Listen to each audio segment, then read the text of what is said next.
Book 4, Lacerations, Chapter 1, Father Ferapont.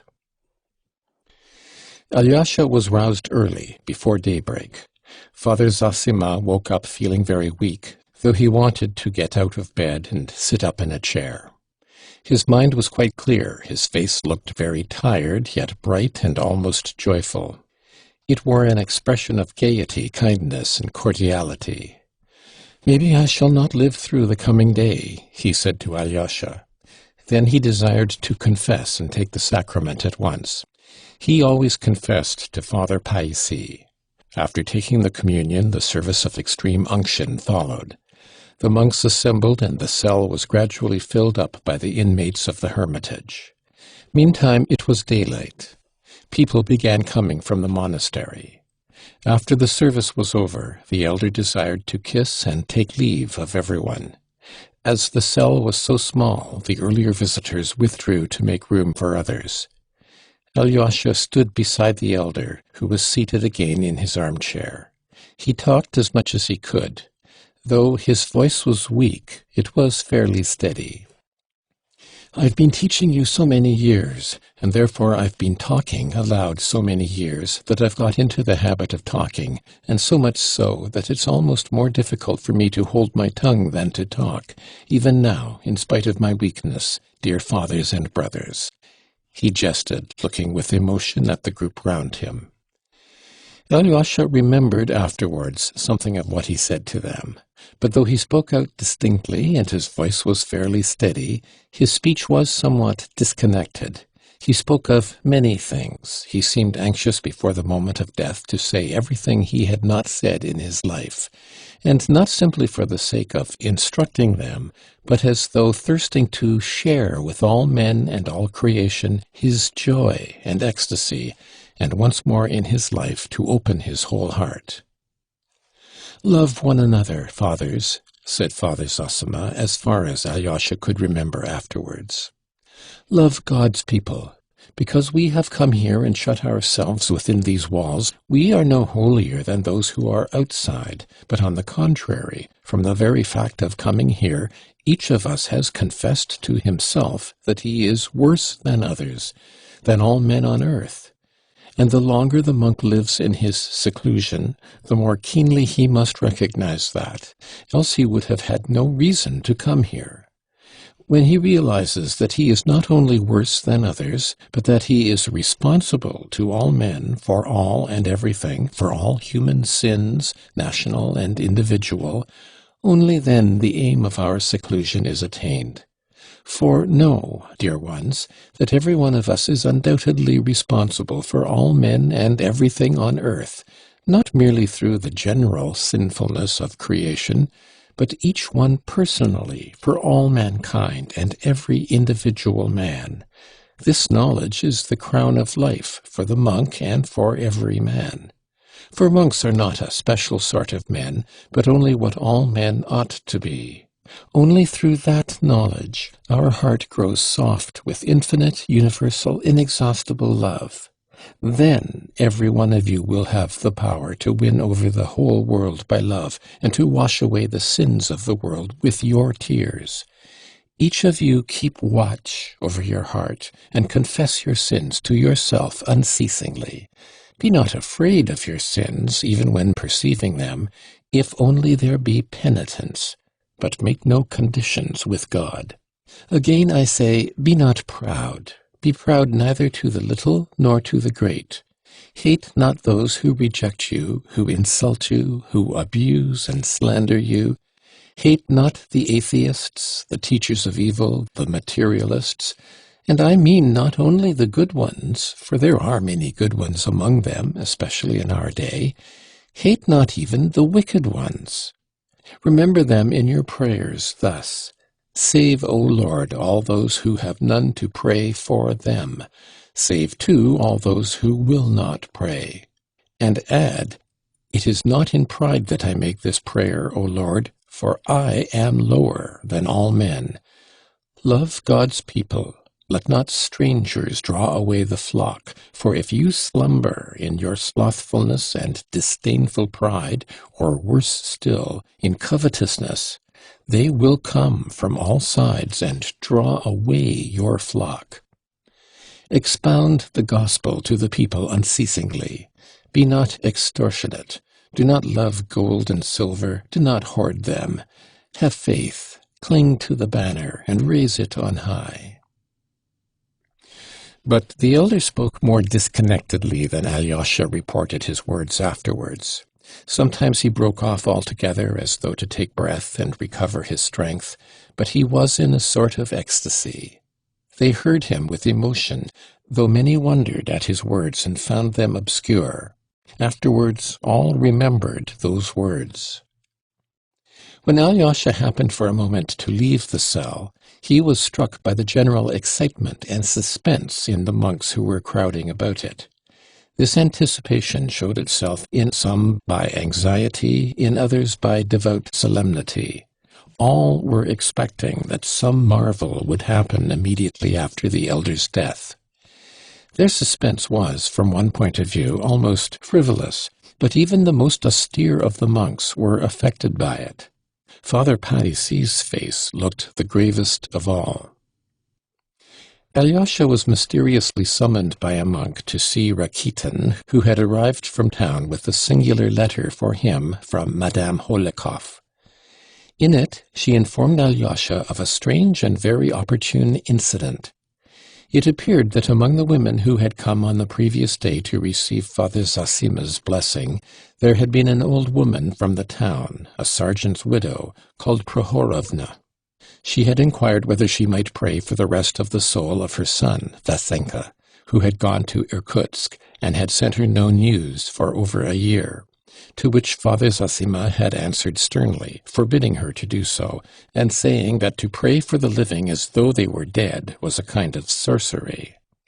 He afterwards forgave her on account of her ignorance, and added, as though reading the book of the future, this was Madame Hohlakovs' expression, words of comfort, that her son Vasya was certainly alive, and he would either come himself very shortly or send a letter, and that she was to go home and expect him. And, would you believe it, exclaimed Madame Hohlakovs enthusiastically, the prophecy has been fulfilled literally indeed, and more than that. Scarcely had the old woman reached home when they gave her a letter from Siberia, which had been awaiting her. But that was not all. In the letter, written on the road from Ekaterinenburg, Vasya informed his mother that he was returning to Russia with an official, and that 3 weeks after her receiving the letter he hoped to embrace his mother. Madame Hohlakovs warmly entreated Alyosha to report this new miracle of prediction to the superior and all the brotherhood. All ought to know of it, she concluded. The letter had been written in haste. The excitement of the writer was apparent in every line of it. But Alyosha had no need to tell the monks, for all knew of it already. Rakitin had commissioned the monk who brought his message to inform most respectfully his reverence Father Païssy that he, Rakitin, has a matter to speak of with him, of such gravity that he dare not defer it for a moment, and humbly begs forgiveness for his presumption. As the monk had given the message to Father Païssy before that to Alyosha, the latter found, after reading the letter, there was nothing left for him to do but to hand it to Father Païssy in confirmation of the story. And even that austere and cautious man, though he frowned as he read the news of the miracle, could not completely restrain some inner emotion. His eyes gleamed, and a grave and solemn smile came into his lips. "We shall see greater things," broke from him. "We shall see greater things yet," the monks around repeated.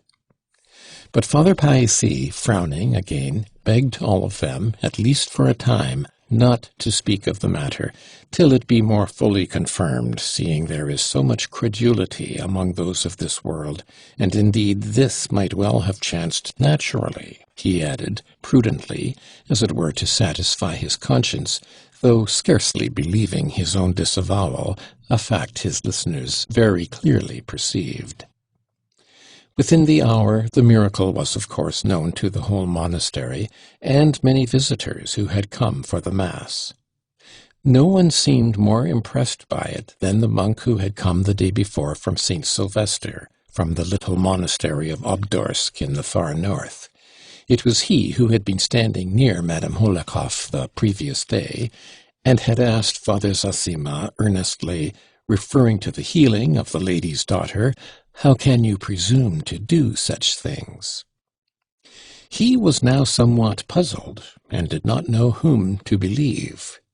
The evening before he had visited Father Ferapont in his cell apart, behind the apiary, and had been greatly impressed and overawed by the visit. This Father Ferapont was that aged monk, so devout in fasting and observing silence, who has been mentioned already as antagonistic to Father Zossima and the whole institution of elders, which he regarded as a pernicious and frivolous innovation. He was a very formidable opponent, although from his practice of silence he scarcely spoke a word to anyone.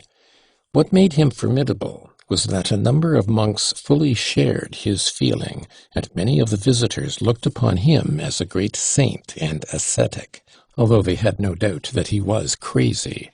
But it was just his craziness attracted them. Father Ferapont never went to see the elder. Though he lived in the hermitage, they did not worry him to keep its regulations, and this too because he behaved as though he were crazy. He was 75 or more, and he lived in a corner beyond the apiary, in an old decaying wooden cell, which had been built long ago for another great ascetic, Father Yona, who had lived to be 105, and of whose saintly doings many curious stories were still extant in the monastery and the neighborhood. Father Ferapont had succeeded in getting himself installed in this same solitary cell 7 years previously. It was simply a peasant's hut, though it looked like a chapel, for it contained an extraordinary number of icons with lamps perpetually burning before them, which men brought to the monastery as offerings to God. Father Ferapont had been appointed to look after them and keep the lamps burning. It was said, and indeed it was true, that he ate only 2 pounds of bread in 3 days. The beekeeper, who lived close by the apiary, used to bring him the bread every 3 days, and even to this man who waited upon him, Father Ferapont rarely uttered a word. The 4 pounds of bread, together with the sacrament bread, regularly sent him on Sundays after the late Mass by the Father Superior, made up his weekly rations. The water in his jug was changed every day. He rarely appeared at Mass. Visitors who came to do him homage saw him sometimes kneeling all day long at prayer without looking round. If he addressed them, he was brief, abrupt, strange, and almost always rude. On very rare occasions, however, he would talk to visitors, but for the most part he would utter some one strange saying which was a complete riddle, and no entreaties would induce him to pronounce a word in explanation. He was not a priest, but a simple monk. There was a strange belief, chiefly, however, among the most ignorant, that Father Ferapont had communication with heavenly spirits, and would only converse with them, and so was silent with men. The monk from Obdorsk, having been directed to the apiary by the beekeeper, who was also a very silent and surly monk, went to the corner where Father Ferapont's cell stood. "Maybe he will speak, as you are a stranger, and maybe you'll get nothing out of him," the beekeeper had warned him. The monk, as he related afterwards, approached in the utmost apprehension. It was rather late in the evening. Father Ferapont was sitting at the door of his cell on a low bench. A huge old elm was lightly rustling overhead. There was an evening freshness in the air. The monk from Obdorsk bowed down before the saint and asked his blessing. "Do you want me to bow down to you, monk?" said Father Ferapont. "Get up." The monk got up. "Blessing be blessed. Sit beside me. Where have you come from?" What most struck the poor monk was the fact that, in spite of his strict fasting and great age, Father Ferapont still looked a vigorous old man. He was tall, held himself erect, and had a thin but fresh and healthy face. There was no doubt he still had considerable strength. He was of athletic build. In spite of his great age, he was not even quite grey, and still had very thick hair and a full beard, both of which had once been black. His eyes were grey, large and luminous, but strikingly prominent. He spoke with a broad accent. He was dressed in a peasant's long reddish coat of coarse convict cloth, as it used to be called, and had a stout rope round his waist. His throat and chest were bare. Beneath his coat, his shirt of the coarsest linen showed almost black with dirt, not having been changed for months. They said that he wore irons weighing 30 pounds under his coat. His stockingless feet were thrust in old slippers almost dropping to pieces. "From the little Obdorsk monastery, from St. Sylvester," the monk answered humbly, whilst his keen and inquisitive, but rather frightened, little eyes kept watch on the hermit. "I have been at your Sylvester's. I used to stay there. Is Sylvester well?" The monk hesitated. "You are a senseless lot. How do you keep the fasts?" "Our dietary is according to the ancient conventual rules. During Lent there are no meals provided for Monday, Wednesday, and Friday. For Tuesday and Thursday we have white bread, stewed fruit with honey, wild berries, or salt cabbage and wholemeal stirabout. On Saturday, white cabbage soup, noodles with peas, kasha, all with hemp oil. On weekdays we have dried fish and kasha with the cabbage soup. From Monday till Saturday evening, 6 whole days in Holy Week, nothing is cooked, and we have only bread and water, and that sparingly, if possible, not taking food every day, just the same as is ordered for first week in Lent. On Good Friday nothing is eaten. In the same way on the Saturday we have to fast till 3 o'clock, and then take a little bread and water and drink a single cup of wine. On Holy Thursday we drink wine and have something cooked without oil or not cooked at all. Inasmuch as the Laodicean Council lays down for Holy Thursday, it is unseemly by remitting the fast on the Holy Thursday to dishonor the whole of Lent. That is how we keep the fast. But what is that compared with you, Holy Father?" added the monk, growing more confident. "For all the year round, even at Easter, you take nothing but bread and water, and what we should eat in 2 days lasts you full 7. It's truly marvelous, your great abstinence." "And mushrooms?" asked Father Ferapont suddenly. "Mushrooms?" repeated the surprised monk. "Yes. I can give up their bread, not needing it at all, and go away into the forest and live there on the mushrooms or the berries, but they can't give up their bread here, wherefore they are in bondage to the devil. Nowadays the unclean deny that there is need of such fasting. Haughty and unclean is their judgment."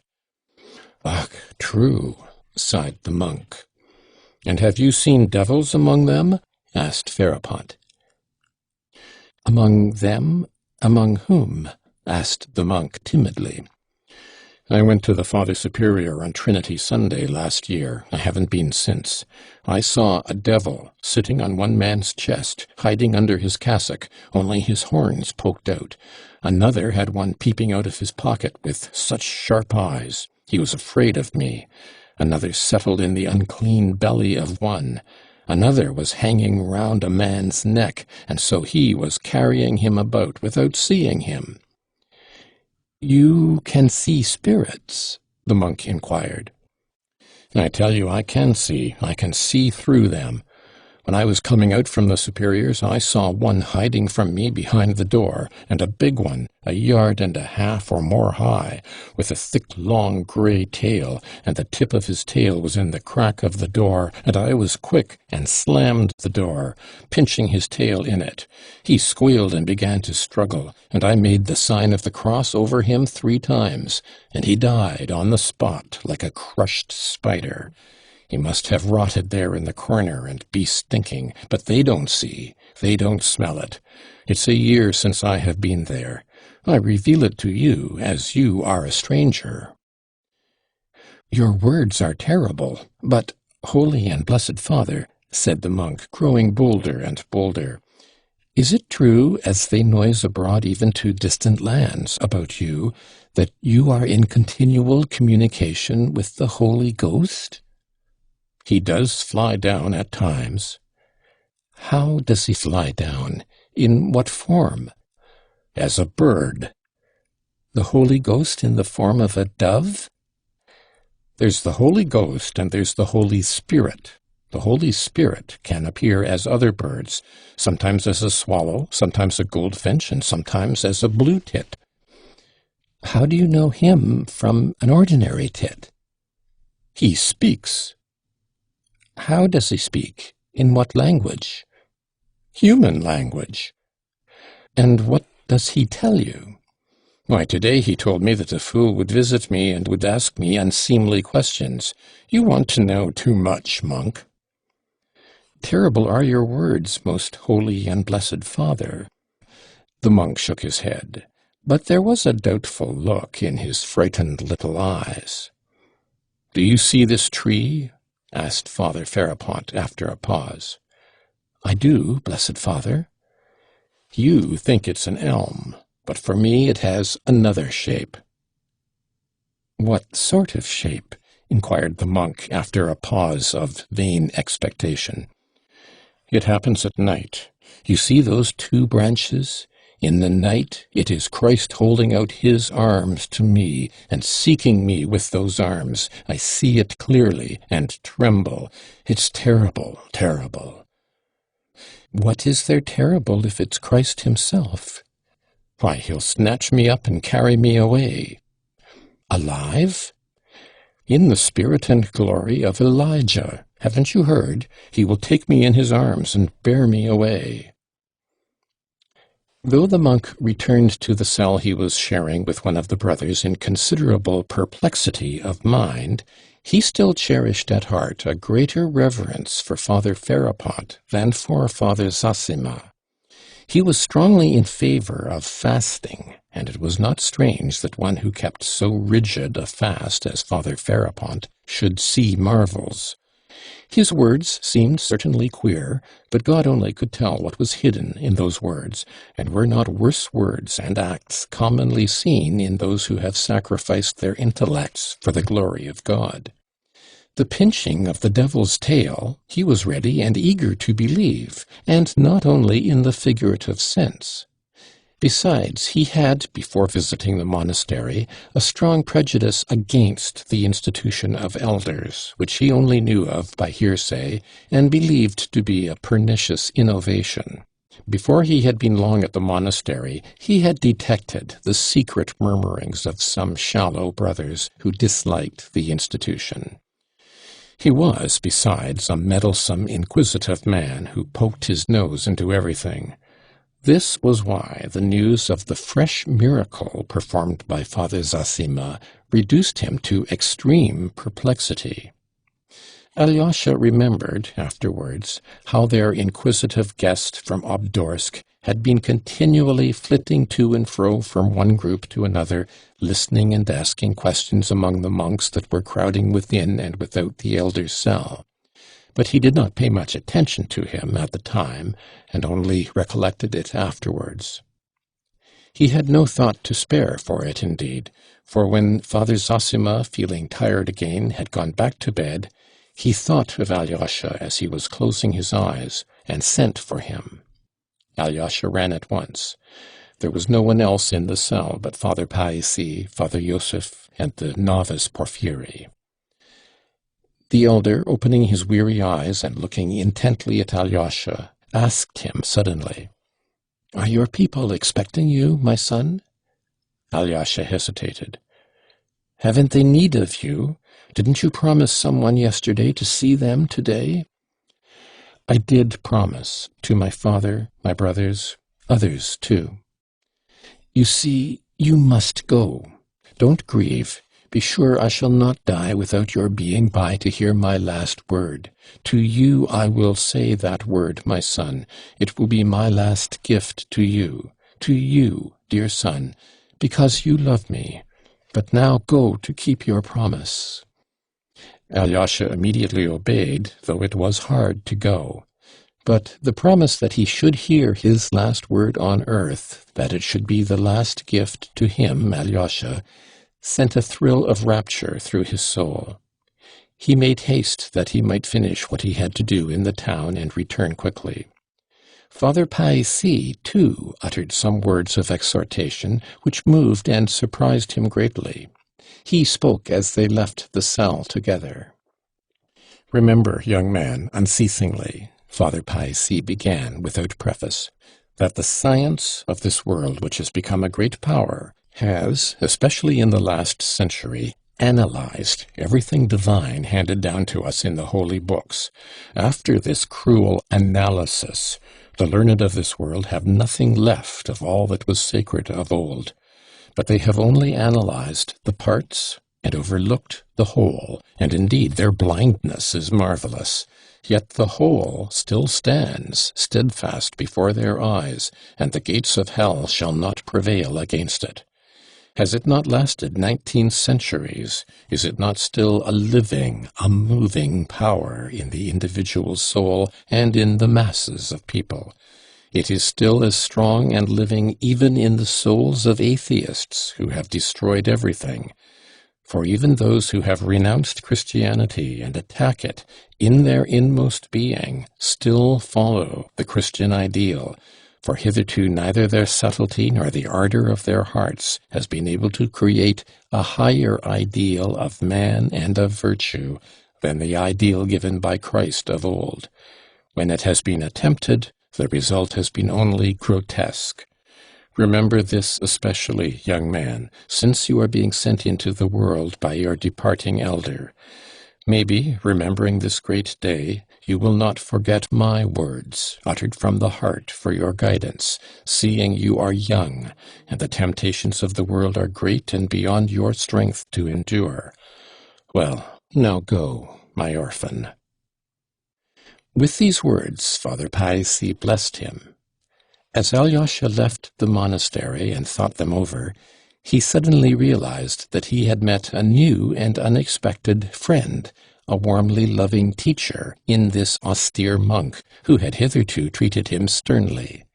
It was as though Father Zossima had bequeathed him to him at his death, and perhaps that's just what had passed between them, Alyosha thought suddenly. The philosophic reflections he had just heard so unexpectedly testified to the warmth of Father Païssy's heart. He was in haste to arm the boy's mind for conflict with temptation and to guard the young soul left in his charge with the strongest defense he could imagine. End of section 25. Book 4, Chapter 2. At his father's. First of all, Alyosha went to his father. On the way he remembered that his father had insisted the day before that he should come without his brother Ivan seeing him. Why so? Alyosha wondered suddenly. Even if my father has something to say to me alone, why should I go in unseen? Most likely, in his excitement yesterday, he meant to say something different, he decided. Yet he was very glad when Marfa Ignatyevna, who opened the garden gate to him, Grigory, it appeared, was ill in bed in the lodge, told him, in answer to his question, that Ivan Fyodorovitch had gone out 2 hours ago. "And my father?" "He is up, taking his coffee," Marfa answered somewhat dryly. Alyosha went in. The old man was sitting alone at the table wearing slippers and a little old overcoat. He was amusing himself by looking through some accounts, rather inattentively, however. He was quite alone in the house, for Smerdyakov too had gone out marketing. Though he had got up early and was trying to put a bold face on it, he looked tired and weak. His forehead, upon which huge purple bruises had come out during the night, was bandaged with a red handkerchief. His nose, too, had swollen terribly in the night, and some smaller bruises covered it in patches, giving his whole face a peculiarly spiteful and irritable look. The old man was aware of this, and turned a hostile glance on Alyosha as he came in. "The coffee is cold," he cried harshly. "I won't offer you any. I've ordered nothing but a Lenten fish soup today, and I don't invite anyone to share it. Why have you come?" "To find out how you are," said Alyosha. "Yes. Besides, I told you to come yesterday. It's all of no consequence. You need not have troubled. But I knew you'd come poking in directly." He said this with almost hostile feeling. At the same time he got up and looked anxiously in the looking-glass, perhaps for the 40th time that morning, at his nose. He began, too, binding his red handkerchief more becomingly on his forehead. "Red's better. It's just like the hospital in a white one," he observed sententiously. "Well, how are things over there? How is your elder?" "He is very bad. He may die today," answered Alyosha. But his father had not listened, and had forgotten his own question at once. "Ivan's gone out," he said suddenly. "He is doing his utmost to carry off Mitya's betrothed. That's what he is staying here for," he added maliciously, and, twisting his mouth, looked at Alyosha. "Surely he did not tell you so?" asked Alyosha. "Yes, he did, long ago. Would you believe it? He told me 3 weeks ago. You don't suppose he too came to murder me, do you? He must have had some object in coming." "What do you mean? Why do you say such things?" said Alyosha, troubled. "He doesn't ask for money, it's true, but yet he won't get a farthing from me. I intend living as long as possible, you may as well know, my dear Alexey Fyodorovitch, and so I need every farthing. And the longer I live, the more I shall need it," he continued, pacing from one corner of the room to the other, keeping his hands in the pockets of his loose, greasy overcoat made of yellow cotton material. "I can still pass for a man at 55, but I want to pass for one for another 20 years. As I get older, you know, I shan't be a pretty object. The wenches won't come to me of their own accord, so I shall want my money. So I am saving up more and more, simply for myself, my dear son Alexey Fyodorovitch. You may as well know. For I mean to go on in my sins to the end, let me tell you. For sin is sweet. All abuse it, but all men live in it. Only others do it on the sly, and I openly. And so all the other sinners fall upon me for being so simple. And your paradise, Alexey Fyodorovitch, is not to my taste, let me tell you that. And it's not the proper place for a gentleman, your paradise, even if it exists. I believe that I fall asleep and don't wake up again, and that's all. You can pray for my soul if you like, and if you don't want to, don't, damn you. That's my philosophy. Ivan talked well here yesterday, though we were all drunk. Ivan is a conceited coxcomb, but he has no particular learning, nor education either. He sits silent and smiles at one without speaking. That's what pulls him through." Alyosha listened to him in silence. "Why won't he talk to me? If he does speak, he gives himself airs. Your Ivan is a scoundrel, and I'll marry Grushenka in a minute if I want to. For if you've money, Alexey Fyodorovitch, you have only to want a thing, and you can have it. That's what Ivan is afraid of. He's on the watch to prevent me getting married, and that's why he is egging on Mitya to marry Grushenka himself.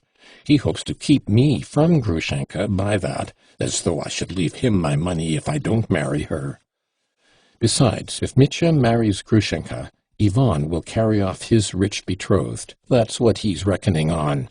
He is a scoundrel, your Ivan." "How cross you are. It's because of yesterday. You had better lie down," said Alyosha. "There, you say that," the old man observed suddenly, as though it had struck him for the first time, "and I am not angry with you. But if Ivan said it, I should be angry with him. It is only with you I have good moments, else you know I am an ill-natured man." "You are not ill-natured, but distorted," said Alyosha with a smile. "Listen, I meant this morning to get that ruffian Mitya locked up, and I don't know now what I shall decide about it. Of course, in these fashionable days, fathers and mothers are looked upon as a prejudice. But even now the law does not allow you to drag your old father about by the hair, to kick him in the face in his own house, and brag of murdering him outright, all in the presence of witnesses. If I liked, I could crush him, and could have him locked up at once for what he did yesterday. Then you don't mean to take proceedings? Ivan has dissuaded me. I shouldn't care about Ivan, but there's another thing. And bending down to Alyosha, he went on in a confidential half-whisper. If I send the ruffian to prison, she'll hear of it and run to see him at once. But if she hears that he has beaten me, a weak old man, within an inch of my life, she may give him up and come to me. For that's her way, everything by contraries. I know her through and through. Won't you have a drop of brandy? Take some cold coffee, and I'll pour a quarter of a glass of brandy into it. It's delicious, my boy. No, thank you. I'll take that roll with me, if I may, said Alyosha, and taking a halfpenny French roll, he put it in the pocket of his cassock. And you'd better not have brandy either, he suggested apprehensively, looking into the old man's face. You are quite right. It irritates my nerves instead of soothing them. Only one little glass. I'll get it out of the cupboard. He unlocked the cupboard, poured out a glass, drank it, then locked the cupboard and put the key back in his pocket.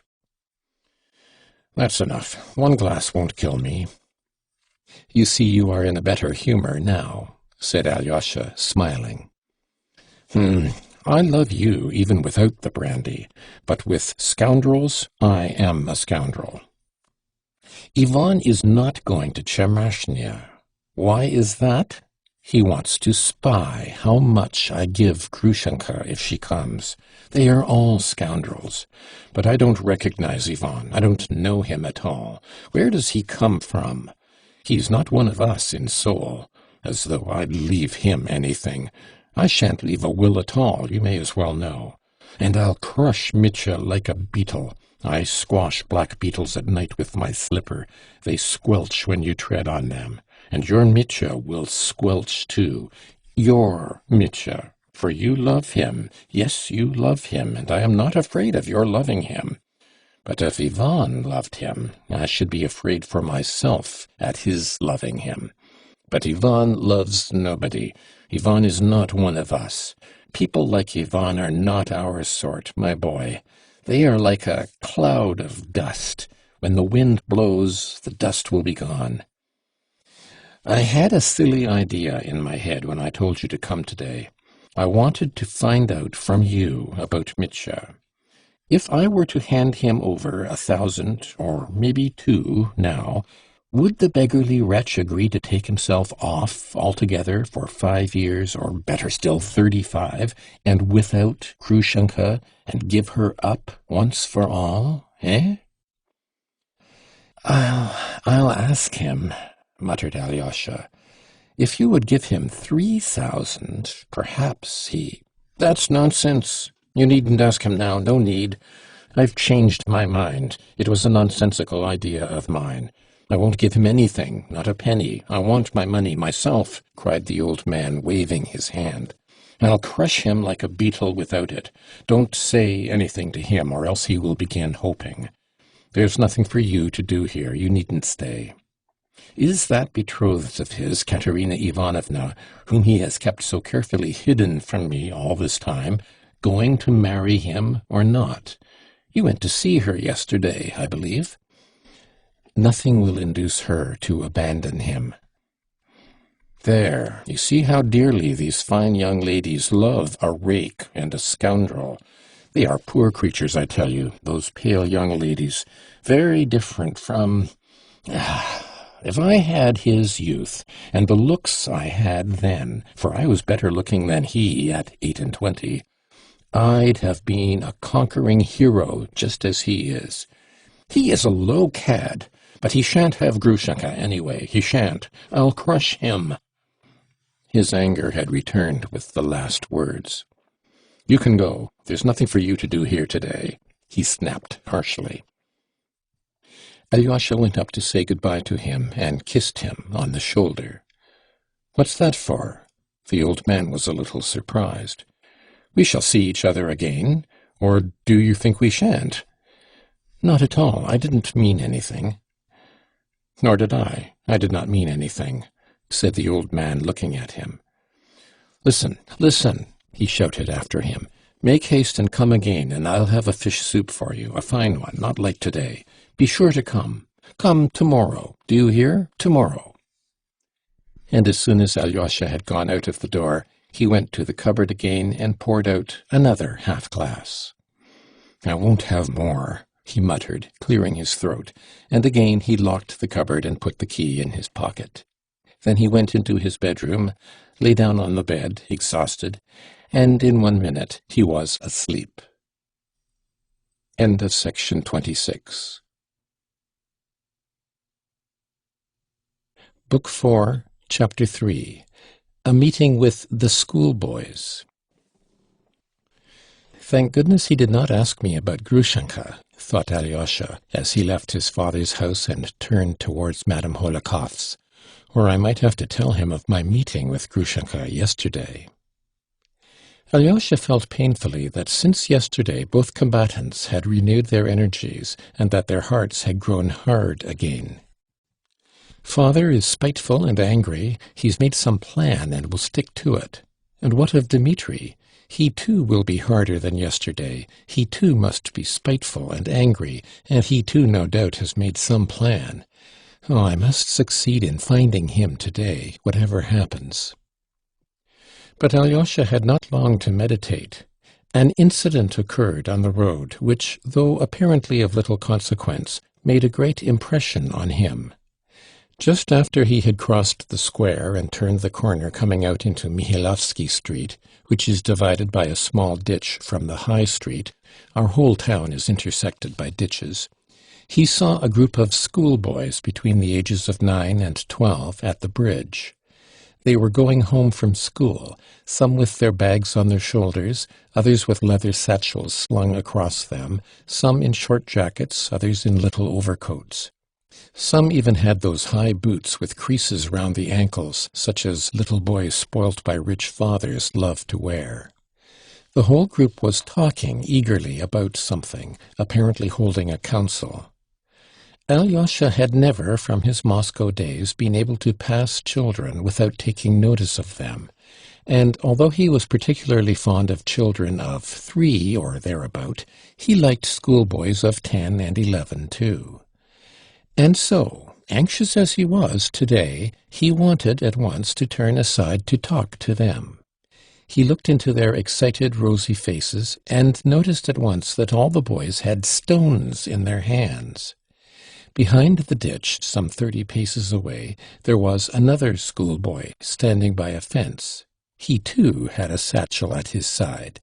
He was about 10 years old, pale, delicate-looking, and with sparkling black eyes. He kept an attentive and anxious watch on the other 6, obviously his schoolfellows with whom he had just come out of school, but with whom he had evidently had a feud. Alyosha went up and, addressing a fair, curly-headed, rosy boy in a black jacket, observed, "When I used to wear a satchel like yours, I always used to carry it on my left side, so as to have my right hand free, but you've got yours on your right side, so it will be awkward for you to get at it." Alyosha had no art or premeditation in beginning with this practical remark, but it is the only way for a grown-up person to get at once into confidential relations with a child, or still more with a group of children. One must begin in a serious, business-like way, so as to be on a perfectly equal footing. Alyosha understood it by instinct. "But he is left-handed," another, a fine, healthy-looking boy of 11, answered promptly. All the others stared at Alyosha. "He even throws stones with his left hand," observed a third. At that instant, a stone flew into the group, but only just grazed the left-handed boy, though it was well and vigorously thrown by the boy standing the other side of the ditch. "Give it him! Hit him back, Smurov!" they all shouted. But Smurov, the left-handed boy, needed no telling, and at once revenged himself. He threw a stone, but it missed the boy and hit the ground. The boy the other side of the ditch, the pocket of whose coat was visibly bulging with stones, flung another stone at the group. This time it flew straight at Alyosha and hit him painfully on the shoulder. "He aimed it at you. He meant it for you. You are Karamazov, Karamazov," the boys shouted, laughing.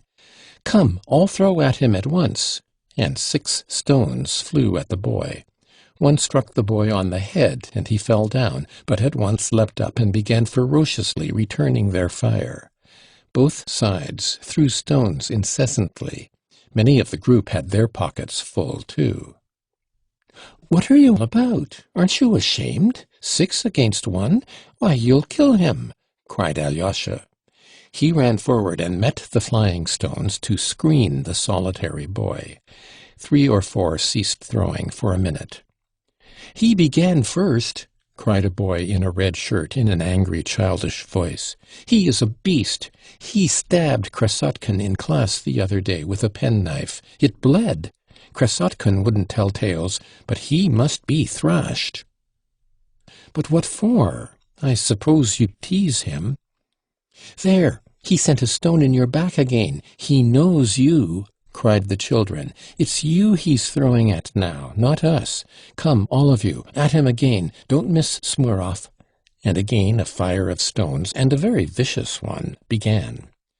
The boy the other side of the ditch was hit in the chest. He screamed, began to cry, and ran away uphill towards Mihailovsky Street. They all shouted, "Ha ha, he's funking, he is running away. Wisp of tow." "You don't know what a beast he is, Karamazov. Killing is too good for him," said the boy in the jacket with flashing eyes. He seemed to be the eldest. "What's wrong with him?" asked Alyosha. "Is he a telltale or what?" The boys looked at one another as though derisively. "Are you going that way, to Mihailovsky?" the same boy went on. "Catch him up.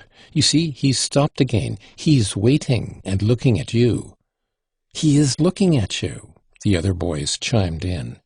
"You ask him, does he like a disheveled wisp of tow? Do you hear? Ask him that." There was a general burst of laughter. Alyosha looked at them, and they at him. "Don't go near him. He'll hurt you," cried Smurov in a warning voice. "I shan't ask him about the wisp of tow, for I expect you tease him with that question somehow. But I'll find out from him why you hate him so." "Find out then, find out," cried the boys, laughing. Alyosha crossed the bridge and walked uphill by the fence, straight towards the boy. "You'd better look out," the boys called after him. "He won't be afraid of you. He will stab you in a minute, on the sly, as he did Krasotkin." The boy waited for him without budging. Coming up to him, Alyosha saw facing him a child of about 9 years old. He was an undersized, weakly boy with a thin, pale face, with large dark eyes that gazed at him vindictively. He was dressed in a rather shabby old overcoat which he had monstrously outgrown. His bare arms stuck out beyond his sleeves. There was a large patch on the right knee of his trousers, and in his right boot, just at the toe, there was a big hole in the leather, carefully blackened with ink. Both the pockets of his greatcoat were weighed down with stones. Alyosha stopped 2 steps in front of him, looking inquiringly at him. The boy, seeing at once from Alyosha's eyes that he wouldn't beat him, became less defiant, and addressed him first. "I am alone, and there are 6 of them. I'll beat them all, alone," he said suddenly, with flashing eyes. "I think one of the stones must have hurt you badly," observed Alyosha. "But I hit Smurov on the head," cried the boy. "They told me that you know me, and that you threw a stone at me on purpose," said Alyosha. The boy looked darkly at him. "I don't know you. Do you know me?" Alyosha continued. "Let me alone," the boy cried irritably. but he did not move, as though he were expecting something, and again there was a vindictive light in his eyes. "Very well, I am going," said Alyosha. "Only I don't know you, and I don't tease you. They told me how they tease you, but I don't want to tease you. Goodbye." "Monk in silk trousers," cried the boy, following Alyosha with the same vindictive and defiant expression, and he threw himself into an attitude of defense, feeling sure that now Alyosha would fall upon him. But Alyosha turned, looked at him, and walked away. He had not gone 3 steps before the biggest stone the boy had in his pocket hit him a painful blow in the back. "So you'll hit a man from behind. They tell the truth, then, when they say that you attack on the sly," said Alyosha, turning round again. This time the boy threw a stone savagely right into Alyosha's face, but Alyosha just had time to guard himself, and the stone struck him on the elbow. "Aren't you ashamed? What have I done to you?" he cried. The boy waited in silent defiance, certain that now Alyosha would attack him. Seeing that even now he would not, his rage was like a little wild beast's. He flew at Alyosha himself, and before Alyosha had time to move, the spiteful child had seized his left hand with both of his and bit his middle finger. He fixed his teeth in it, and it was 10 seconds before he let go. Alyosha cried out with pain and pulled his finger away with all his might. The child let go at last and retreated to his former distance. Alyosha's finger had been badly bitten to the bone, close to the nail. It began to bleed. Alyosha took out his handkerchief and bound it tightly round his injured hand. He was a full minute bandaging it. The boy stood waiting all the time. At last Alyosha raised his gentle eyes and looked at him. "Very well," he said. "You see how badly you've bitten me. That's enough, isn't it? Now tell me, what have I done to you?" The boy stared in amazement. "Though I don't know you, and it's the first time I've seen you," Alyosha went on with the same serenity, "yet I must have done something to you. You wouldn't have hurt me like this for nothing. So what have I done? How have I wronged you? Tell me." Instead of answering, the boy broke into a loud, tearful wail and ran away. Alyosha walked slowly after him towards Mihailovsky Street, and for a long time he saw the child running in the distance as fast as ever, not turning his head, and no doubt still keeping up his tearful wail. He made up his mind to find him out as soon as he had time, and to solve this mystery. Just now he had not the time. End of section 27. Book 4, Chapter 4. At the Hohlakovs.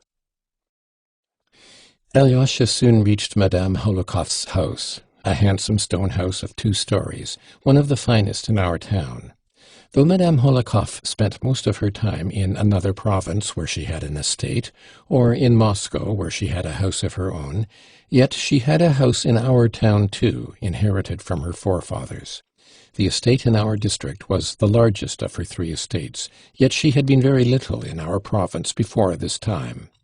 She ran out to Alyosha in the hall. "Did you get my letter about the new miracle?" She spoke rapidly and nervously. "Yes." "Did you show it to everyone? He restored the son to his mother." "He is dying today," said Alyosha. "I have heard, I know. Oh, how I long to talk to you or someone about all this. No, to you. And how sorry I am I can't see him. The whole town is in excitement. They are all suspense. But now, do you know, Katerina Ivanovna is here now?" "Ah, that's lucky," cried Alyosha. "Then I shall see her here. She told me yesterday to be sure to come and see her today." I know all. I've heard exactly what happened yesterday, and the atrocious behavior of that creature. C'est tragique, and if I'd been in her place, I don't know what I should have done. And your brother, Dmitri Fyodorovitch, what do you think of him? My goodness, Alexey Fyodorovitch, I am forgetting. Only fancy. Your brother is in there with her. Not that dreadful brother who was so shocking yesterday, but the other, Ivan Fyodorovitch. He is sitting with her talking. They are having a serious conversation. If you could only imagine what's passing between them now. It's awful. I tell you, it's lacerating. It's like some incredible tale of horror. They are ruining their lives for no reason anyone can see. They both recognize it and revel in it.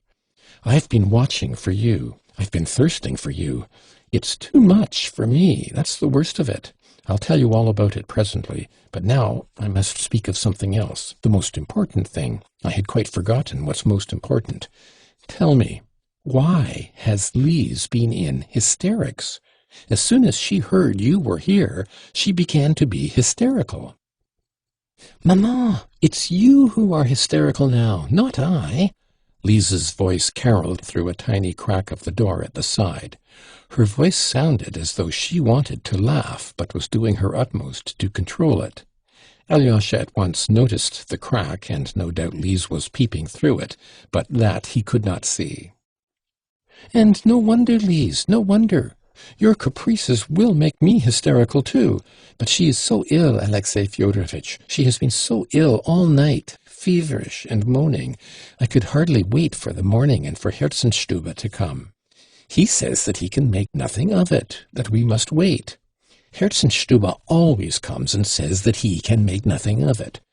As soon as you approached the house, she screamed, fell into hysterics, and insisted on being wheeled back into this room here.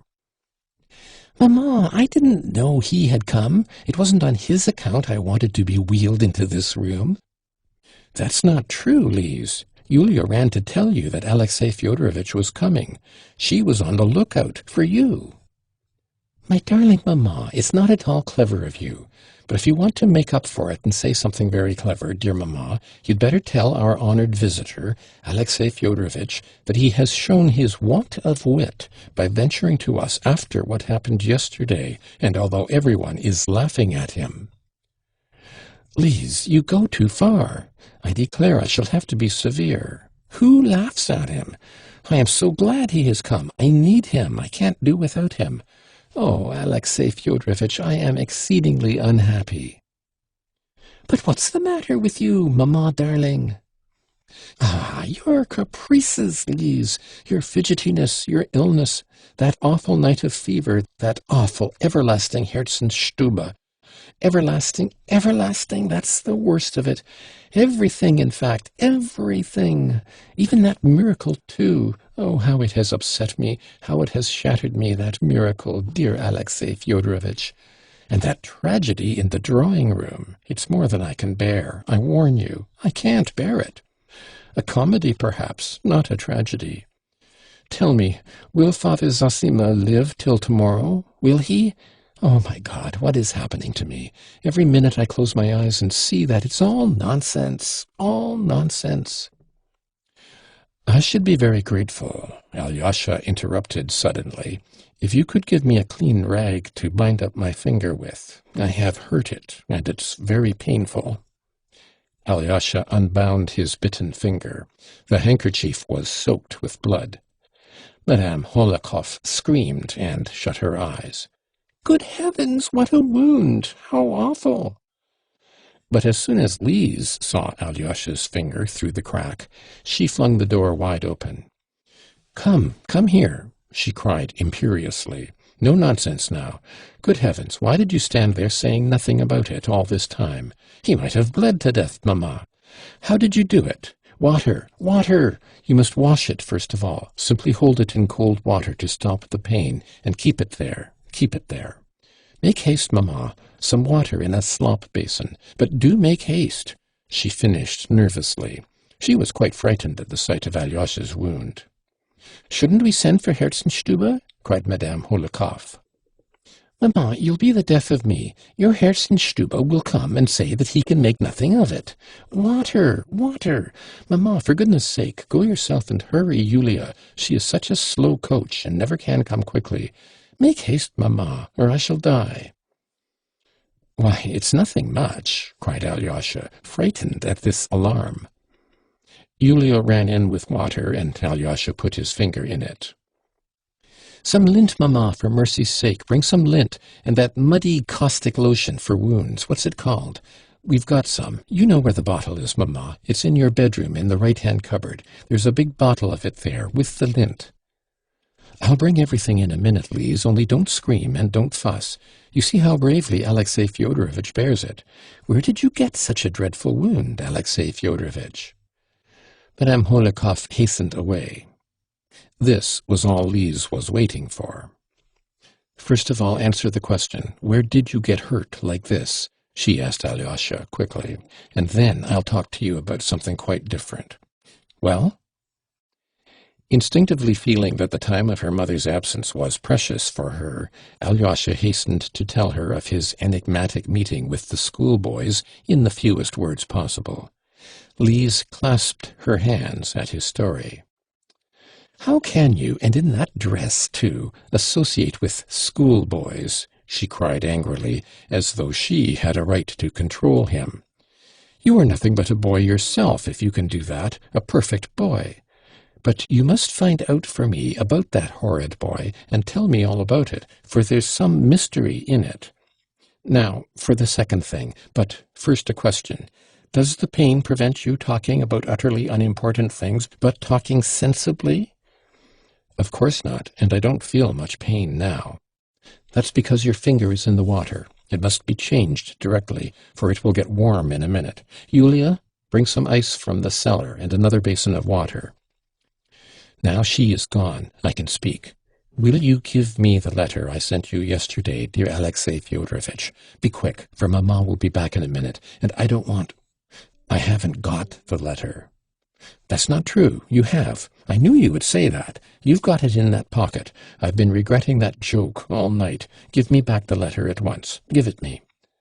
"I've left it at home." "But you can't consider me as a child, a little girl, after that silly joke. I beg your pardon for that silliness, but you must bring me the letter if you really haven't got it. Bring it today. You must. You must." "Today I can't possibly, for I am going back to the monastery, and I shan't come and see you for the next 2 days, 3 or 4 perhaps, for Father Zosima." "4 days? What nonsense! Listen, did you laugh at me very much?" "I didn't laugh at all." "Why not?" "Because I believed all you said." "You are insulting me." "Not at all. As soon as I read it, I thought that all that would come to pass, for as soon as Father Zosima dies, I am to leave the monastery. Then I shall go back and finish my studies, and when you reach the legal age, we will be married. I shall love you. Though I haven't had time to think about it, I believe I couldn't find a better wife than you, and Father Zosima tells me I must marry." "But I am a cripple, wheeled about in a chair," laughed Lise, flushing crimson. "I'll wheel you about myself, but I'm sure you'll get well by then." "But you are mad," said Lise nervously, "to make all this nonsense out of a joke.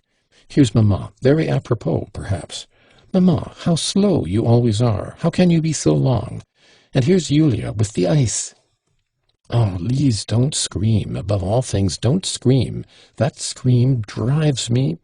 How can I help it when you put the lint in another place? I've been hunting and hunting. I do believe you did it on purpose." "But I couldn't tell that he would come with a bad finger, or else perhaps I might have done it on purpose.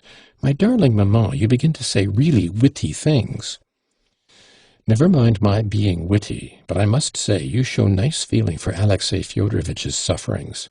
Oh, my dear Alexey Fyodorovitch, what's killing me is no one thing in particular, not Herzenstube, but everything together. That's what is too much for me." "That's enough, Mamma, enough about Herzenstube." Lise laughed gaily. "Make haste with the lint and the lotion, Mamma. That's simply Goulard's water, Alexey Fyodorovitch. I remember the name now, but it's a splendid lotion. Would you believe it, Mamma? On the way here he had a fight with the boys on the street, and it was a boy bit his finger. Isn't he a child himself? Is he fit to be married after that? For only fancy, he wants to be married, Mamma. Just think of him married. Wouldn't it be funny? Wouldn't it be awful?" And Lise kept laughing her thin, hysterical giggle, looking slyly at Alyosha. "But why married, Lise? What makes you talk of such a thing? It's quite out of place. And perhaps the boy was rabid." "Why, mamma, as though there were rabid boys." "Why not, Lise? As though I had said something stupid. Your boy might have been bitten by a mad dog, and he would become mad and bite anyone near him. How well she has bandaged it, Alexey Fyodorovitch. I couldn't have done it. Do you still feel the pain?" "It's nothing much now." "You don't feel afraid of water?" asked Lise. "Come, that's enough, Lise. Perhaps I really was rather too quick talking of the boy being rabid, but you pounced upon it at once. Katerina Ivanovna has only just heard that you are here, Alexey Fyodorovitch. She simply rushed at me. She's dying to see you, dying." "Ach, mamma, go to them yourself. He can't go just now. He is in too much pain." "Not at all. I can go quite well," said Alyosha. "What, you were going away? Is that what you say?"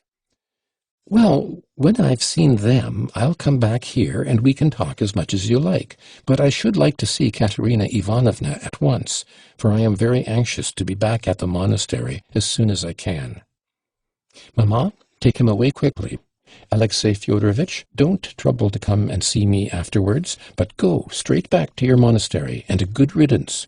I want to sleep. I didn't sleep all night." "Ah, Lise, you are only making fun, but how I wish you would sleep," cried Madame Hohlakovs. "I don't know what I've done. I'll stay another 3 minutes, 5 if you like," muttered Alyosha. "Even 5? Do take him away quickly, mamma. He is a monster." "Lise, you are crazy. Let us go, Alexey Fyodorovitch. She is too capricious today. I am afraid to cross her. Oh, the trouble one has with nervous girls. Perhaps she really will be able to sleep after seeing you. How quickly you have made her sleepy, and how fortunate it is." "Ah, mamma, how sweetly you talk. I must kiss you for it, mamma." "And I kiss you too, Lise." "Listen, Alexey Fyodorovitch," Madame Hohlakovs began mysteriously and importantly, speaking in a rapid whisper. "I don't want to suggest anything. I don't want to lift the veil. You will see for yourself what's going on. It's appalling. It's the most fantastic farce. She loves your brother, Ivan, and she is doing her utmost to persuade herself she loves your brother, Dmitri. It's appalling. I'll go in with you, and if they don't turn me out, I'll stay to the end." End of section 28. Book 4, Chapter 5. A Laceration in the Drawing Room. But in the drawing room the conversation was already over. Katerina Ivanovna was greatly excited, though she looked resolute. At the moment Alyosha and Madame Hohlakovs entered, Ivan Fyodorovitch stood up to take leave. His face was rather pale, and Alyosha looked at him anxiously. For this moment was to solve a doubt, a harassing enigma which had for some time haunted Alyosha. During the preceding month it had been several times suggested to him that his brother Ivan was in love with Katerina Ivanovna, and, what was more, that he meant to carry her off from Dmitri. Until quite lately the idea seemed to Alyosha monstrous, though it worried him extremely. He loved both his brothers, and dreaded such rivalry between them. Meantime, Dmitri had said outright on the previous day that he was glad that Ivan was his rival, and that it was a great assistance to him, Dmitri. In what way did it assist him? To marry Grushenka? But that Alyosha considered the worst thing possible. Besides all this, Alyosha had, till the evening before, implicitly believed that Katerina Ivanovna had a steadfast and passionate love for Dmitri. But he had only believed it till the evening before. He had fancied, too, that she was incapable of loving a man like Ivan, and that she did love Dmitri, and loved him just as he was, in spite of all the strangeness of such a passion. But during yesterday's scene with Grushenka, another idea had struck him. The word lacerating, which Madame Hohlakovs had just uttered, almost made him start, because, half waking up towards daybreak that night, he had cried out, "Laceration, laceration," probably applying it to his dream. He had been dreaming all night of the previous day's scene at Katerina Ivanovna's.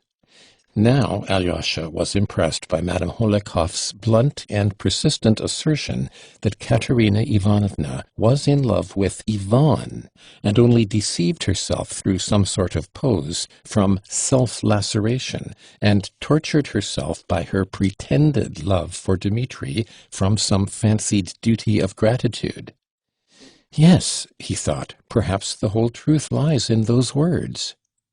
But in that case, what was Ivan's position? Alyosha felt instinctively that a character like Katerina Ivanovna's must dominate, and she could only dominate someone like Dmitri, and never a man like Ivan. For Dmitri might at last submit to her domination, to his own happiness, which was what Alyosha would have desired. But Ivan?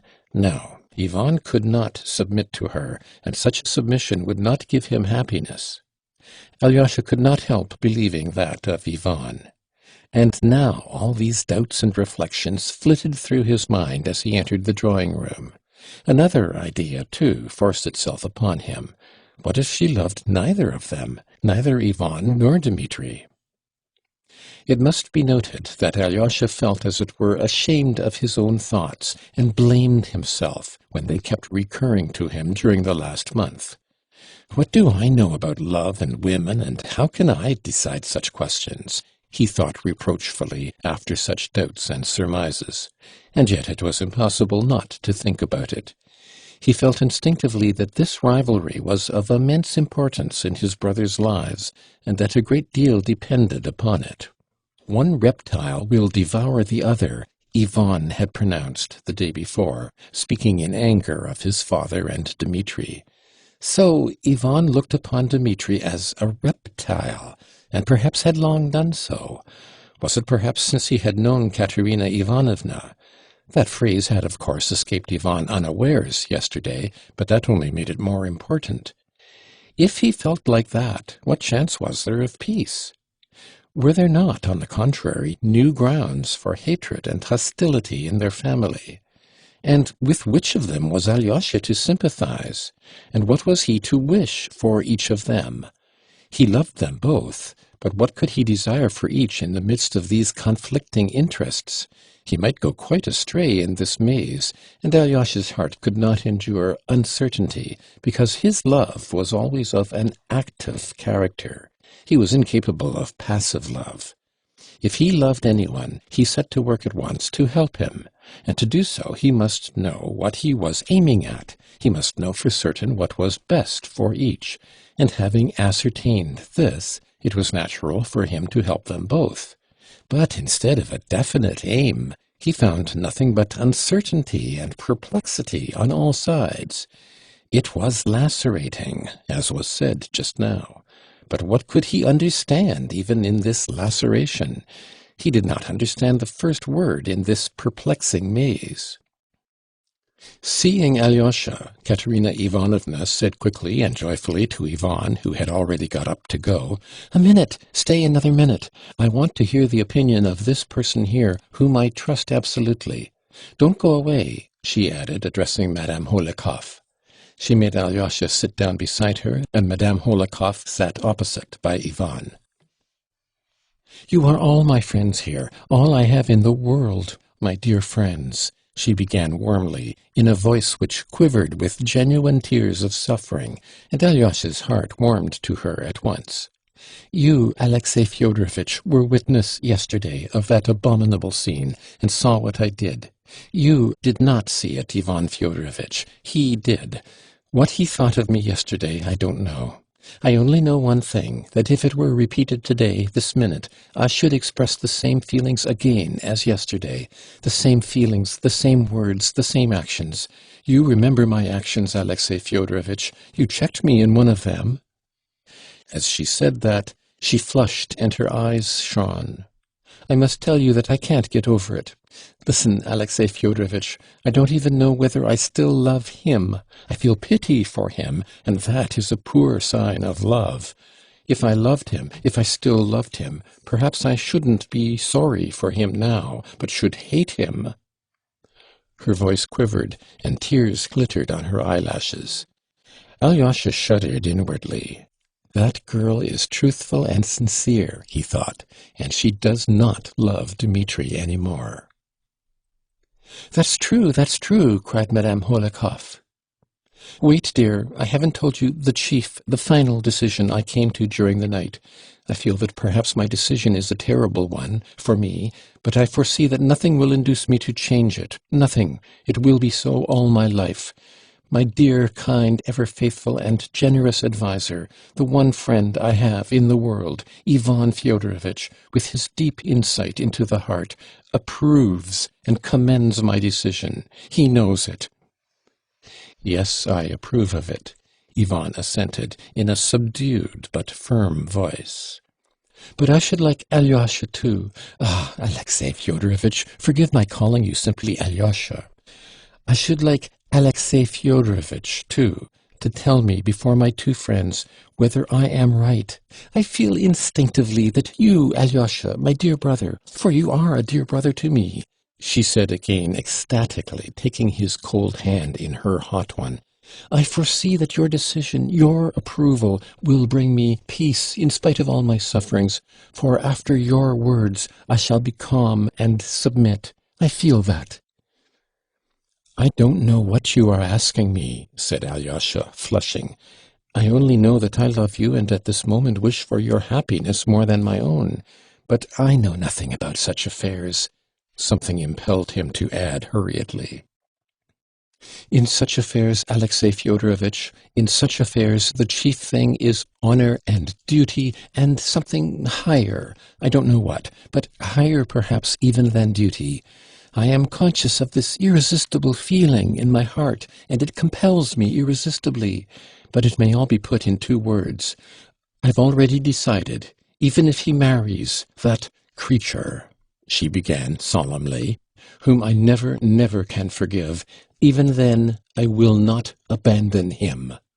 Henceforward I will never, never abandon him, she cried, breaking into a sort of pale, hysterical ecstasy.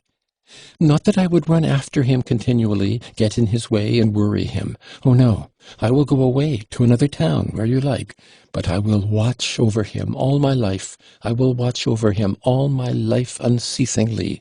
When he becomes unhappy with that woman, and that is bound to happen quite soon, let him come to me, and he will find a friend, a sister, only a sister, of course, and so forever. But he will learn, at least, that that sister is really his sister, who loves him and has sacrificed all her life to him. I will gain my point. I will insist on his knowing me and confiding entirely in me, without reserve, she cried in a sort of frenzy. I will be a god to whom he can pray, and that at least he owes me for his treachery, and for what I have suffered yesterday through him. And let him see that all my life I will be true to him and the promise I gave him, in spite of his being untrue and betraying me. I will become nothing but a means for his happiness, or, how shall I say, an instrument, a machine for his happiness, and that for my whole life, and that he may see that all his life. That's my decision.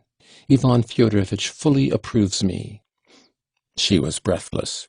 She had perhaps intended to express her idea with more dignity, art, and naturalness, but her speech was too hurried and crude.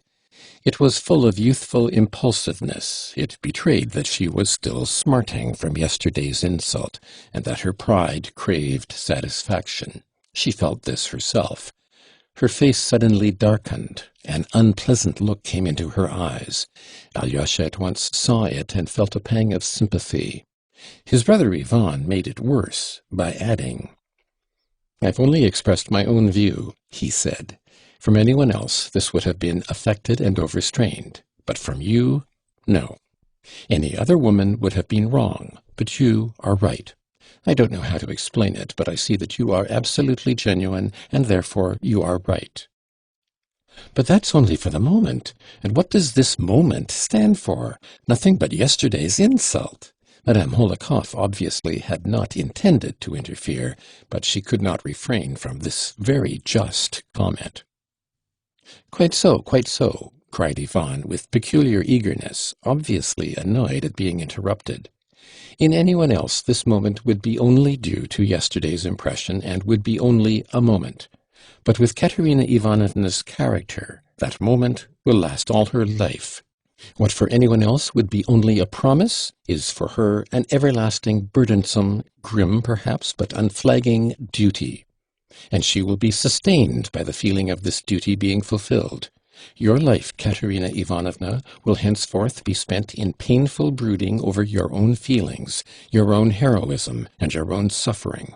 But in the end, that suffering will be softened and will pass into sweet contemplation of the fulfillment of a bold and proud design.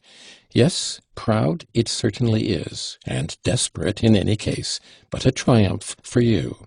And the consciousness of it will at last be a source of complete satisfaction and will make you resigned to everything else.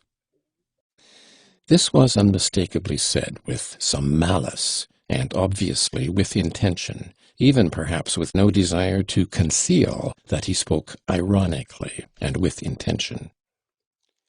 "Oh dear, how mistaken it all is!" Madame Hohlakovs cried again. "Alexey Fyodorovitch, you speak. I want dreadfully to know what you will say," cried Katerina Ivanovna, and burst into tears. Alyosha got up from the sofa. "It's nothing," she went on through her tears. "I'm upset. I didn't sleep last night. But by the side of two such friends as you and your brother, I still feel strong, for I know you two will never desert me. Unluckily, I am obliged to return to Moscow, perhaps tomorrow, and to leave you for a long time. And unluckily, it's unavoidable," Ivan said suddenly. "Tomorrow? To Moscow?" Her face was suddenly contorted. But dear me, how fortunate!" she cried in a voice suddenly changed. In one instant there was no trace left of her tears. She underwent an instantaneous transformation, which amazed Alyosha. Instead of a poor insulted girl weeping in a sort of laceration, he saw a woman completely self-possessed and even exceedingly pleased, as though something agreeable had just happened. "Oh, not fortunate that I am losing you, of course not," she corrected herself suddenly, with a charming society smile. "Such a friend as you are could not suppose that. I am only too unhappy at losing you." She rushed impulsively at Ivan and, seizing both his hands, pressed them warmly.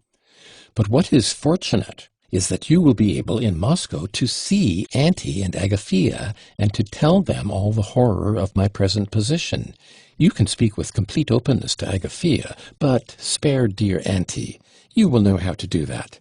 You can't think how wretched I was yesterday and this morning, wondering how I could write them that dreadful letter, for one can never tell such things in a letter. Now it will be easy for me to write, for you will see them and explain everything. Oh, how glad I am! But I am only glad of that, believe me. Of course, no one can take your place. I will run at once to write the letter," she finished suddenly, and took a step as though to go out of the room. "And what about Alyosha and his opinion, which you were so desperately anxious to hear?" cried Madame Hohlakovs. There was a sarcastic, angry note in her voice. "I had not forgotten that," cried Katerina Ivanovna, coming to a sudden standstill. "And why are you so antagonistic at such a moment?" she added, with warm and bitter reproachfulness. "What I said I repeat. I must have his opinion. More than that, I must have his decision. As he says, so it shall be. You see how anxious I am for your words, Alexey Fyodorovitch. But what's the matter?" "I couldn't have believed it. I can't understand it," Alyosha cried suddenly in distress. "What? What?" "He is going to Moscow, and you cry out that you are glad. You said that on purpose.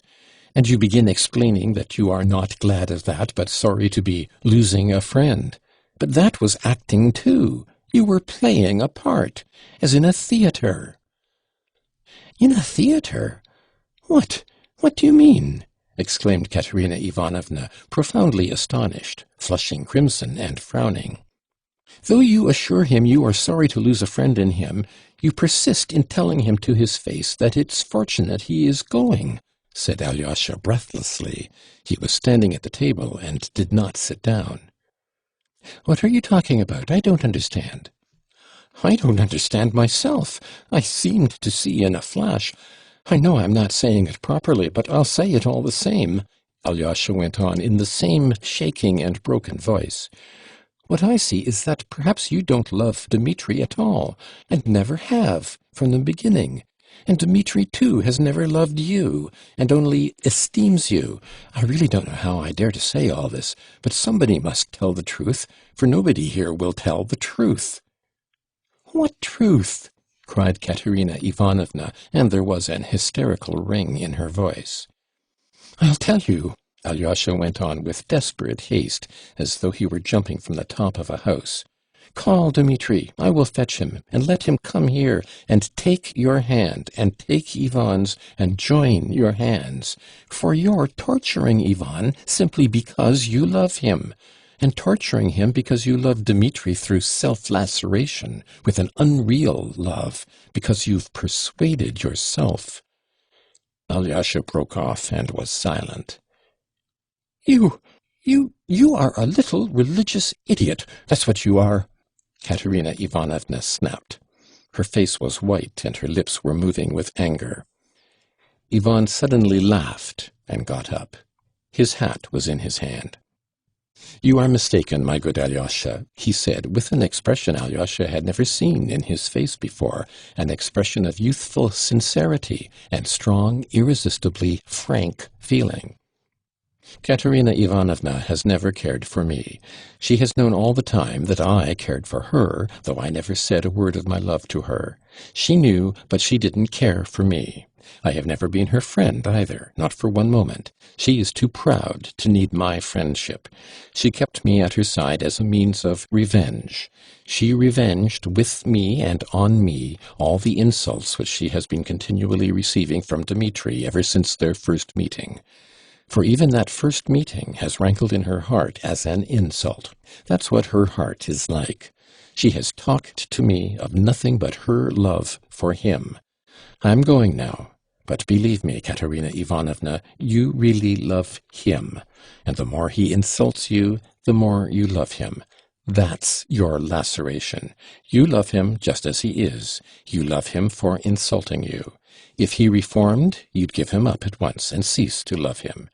But you need him so as to contemplate continually your heroic fidelity and to reproach him for infidelity, and it all comes from your pride. Oh, there's a great deal of humiliation and self-abasement about it, but it all comes from pride.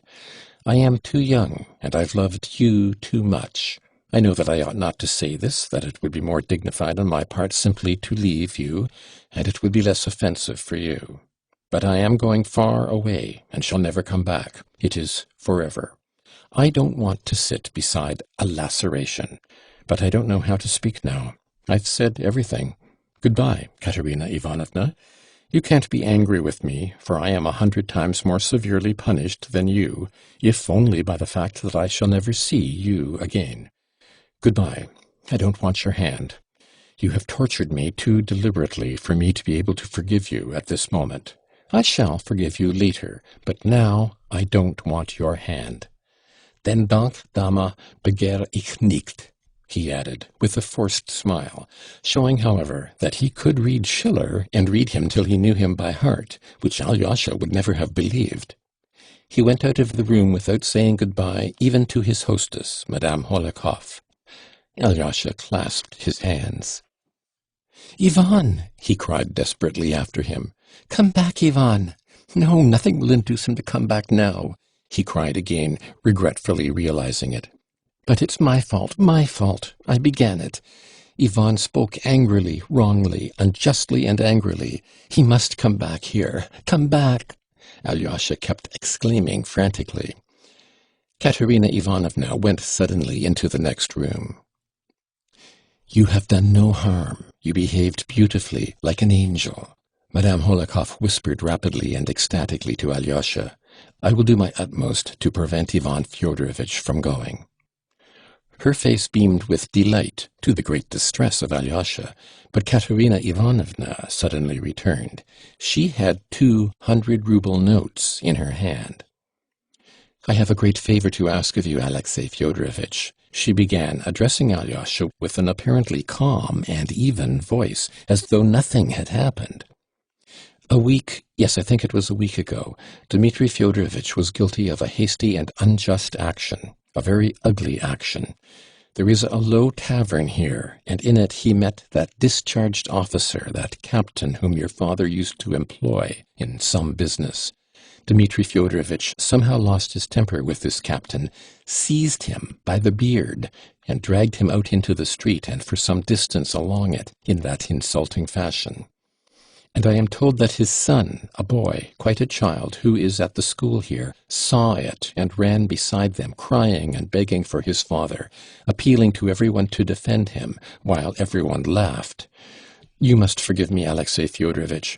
I cannot think without indignation of that disgraceful action of his, one of those actions of which only Dmitri Fyodorovitch would be capable in his anger and in his passions.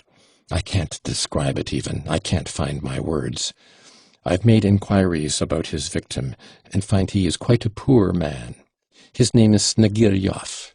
He did something wrong in the army and was discharged. I can't tell you what.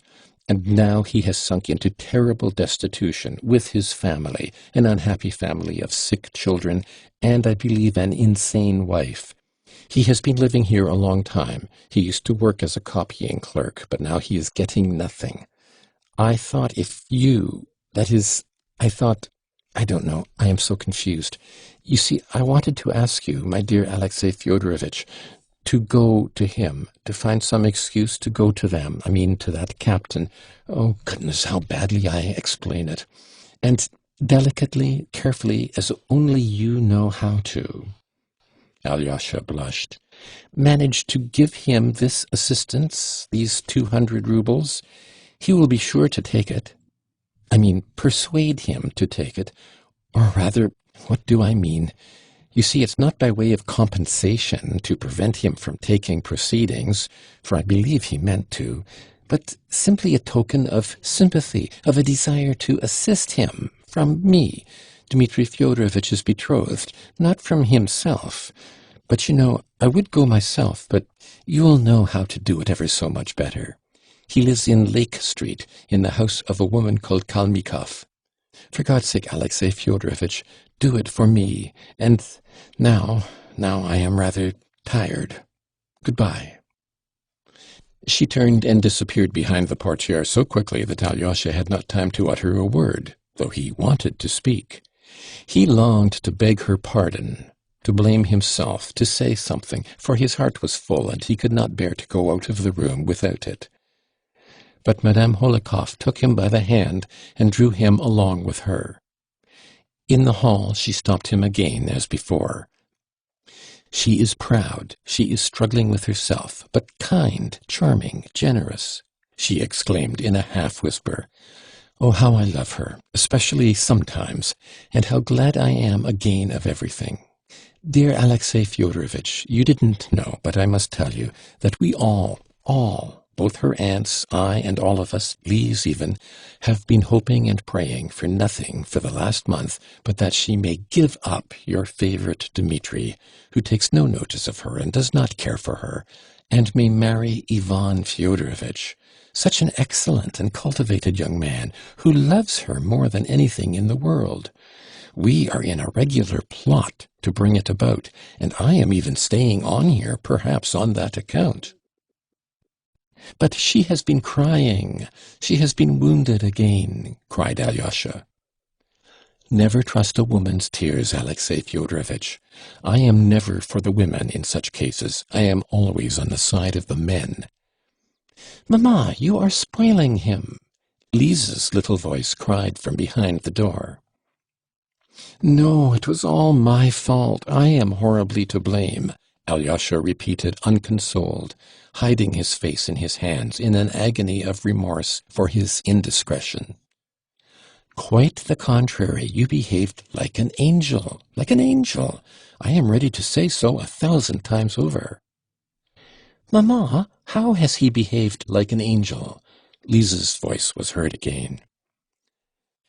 I somehow fancied all at once, Alyosha went on, as though he had not heard Lise, that she loved Ivan, and so I said that stupid thing.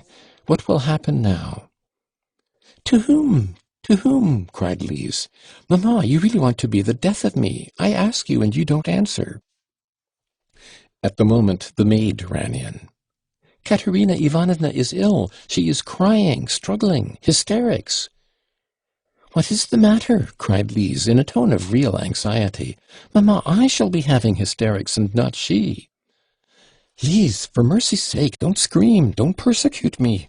At your age, one can't know everything that grown-up people know. I'll come and tell you everything you ought to know. Oh, mercy on us. I am coming.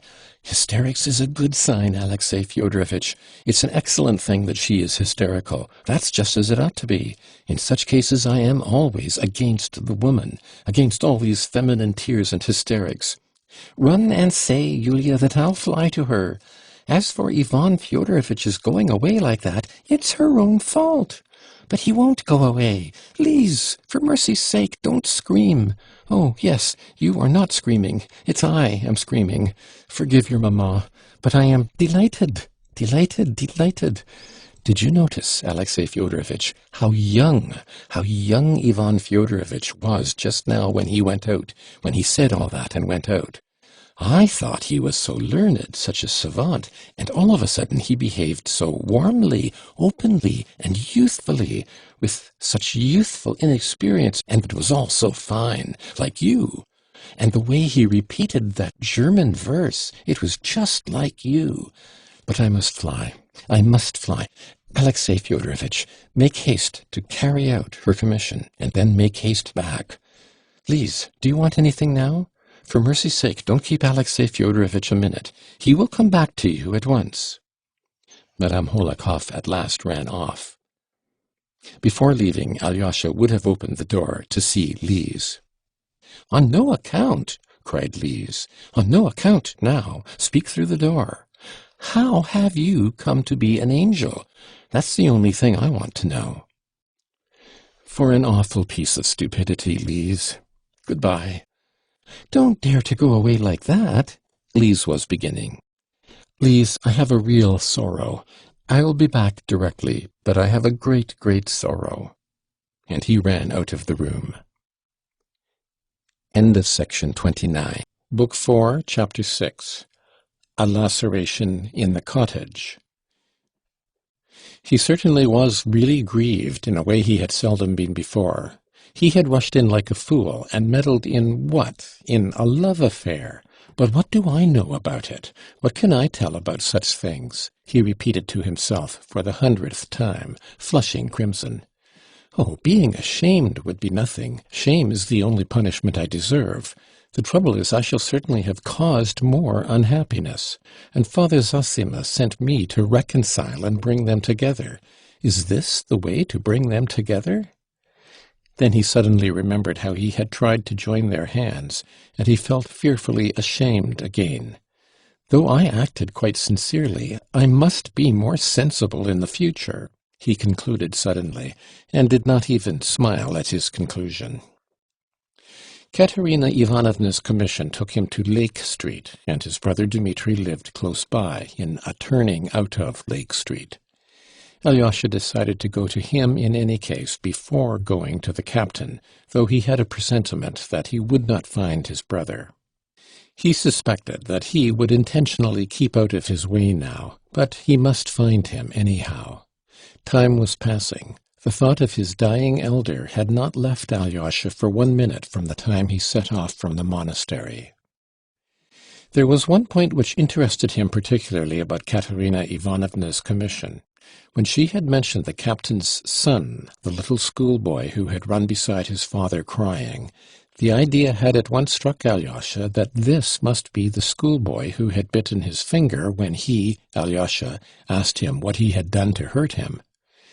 Now Alyosha felt practically certain of this, though he could not have said why.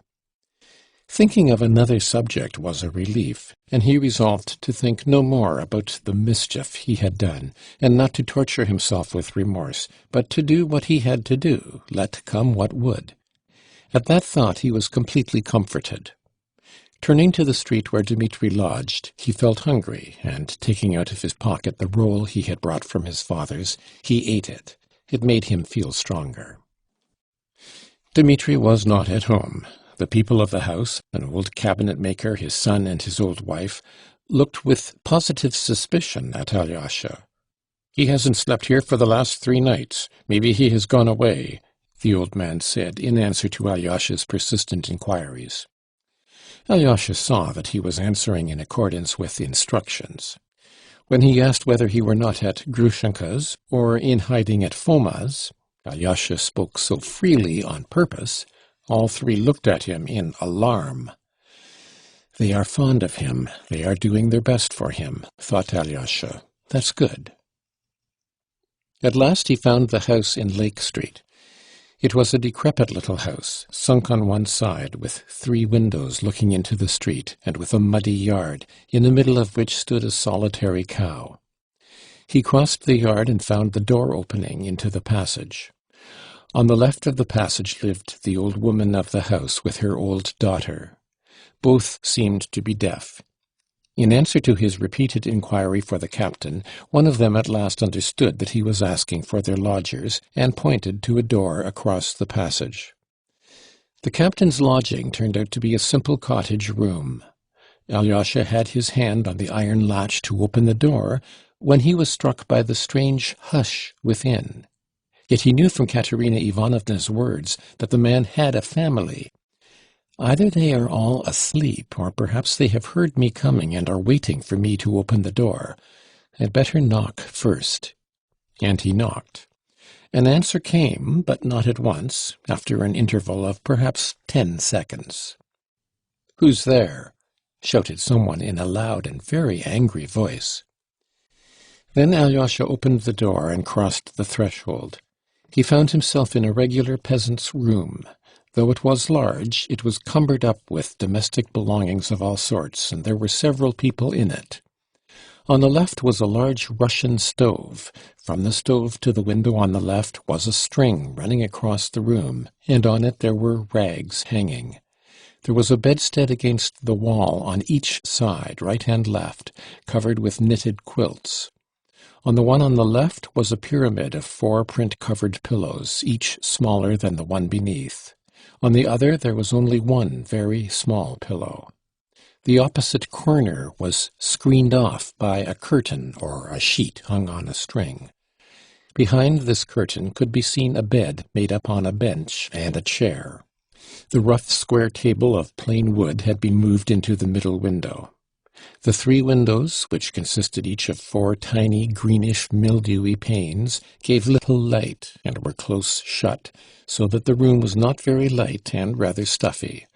On the table was a frying pan with the remains of some fried eggs, a half-eaten piece of bread, and a small bottle with a few drops of vodka. A woman of genteel appearance, wearing a cotton gown, was sitting on a chair by the bed on the left. Her face was thin and yellow, and her sunken cheeks betrayed at the first glance that she was ill. But what struck Alyosha most was the expression in the poor woman's eyes, a look of surprised inquiry and yet of haughty pride. And while he was talking to her husband, her big brown eyes moved from one speaker to the other with the same haughty and questioning expression. Beside her at the window stood a young girl, rather plain, with scanty reddish hair, poorly but very neatly dressed. She looked disdainfully at Alyosha as he came in. Beside the other bed was sitting another female figure. She was a very sad sight, a young girl of about 20, but hunchback and crippled with withered legs, as Alyosha was told afterwards. Her crutches stood in the corner close by.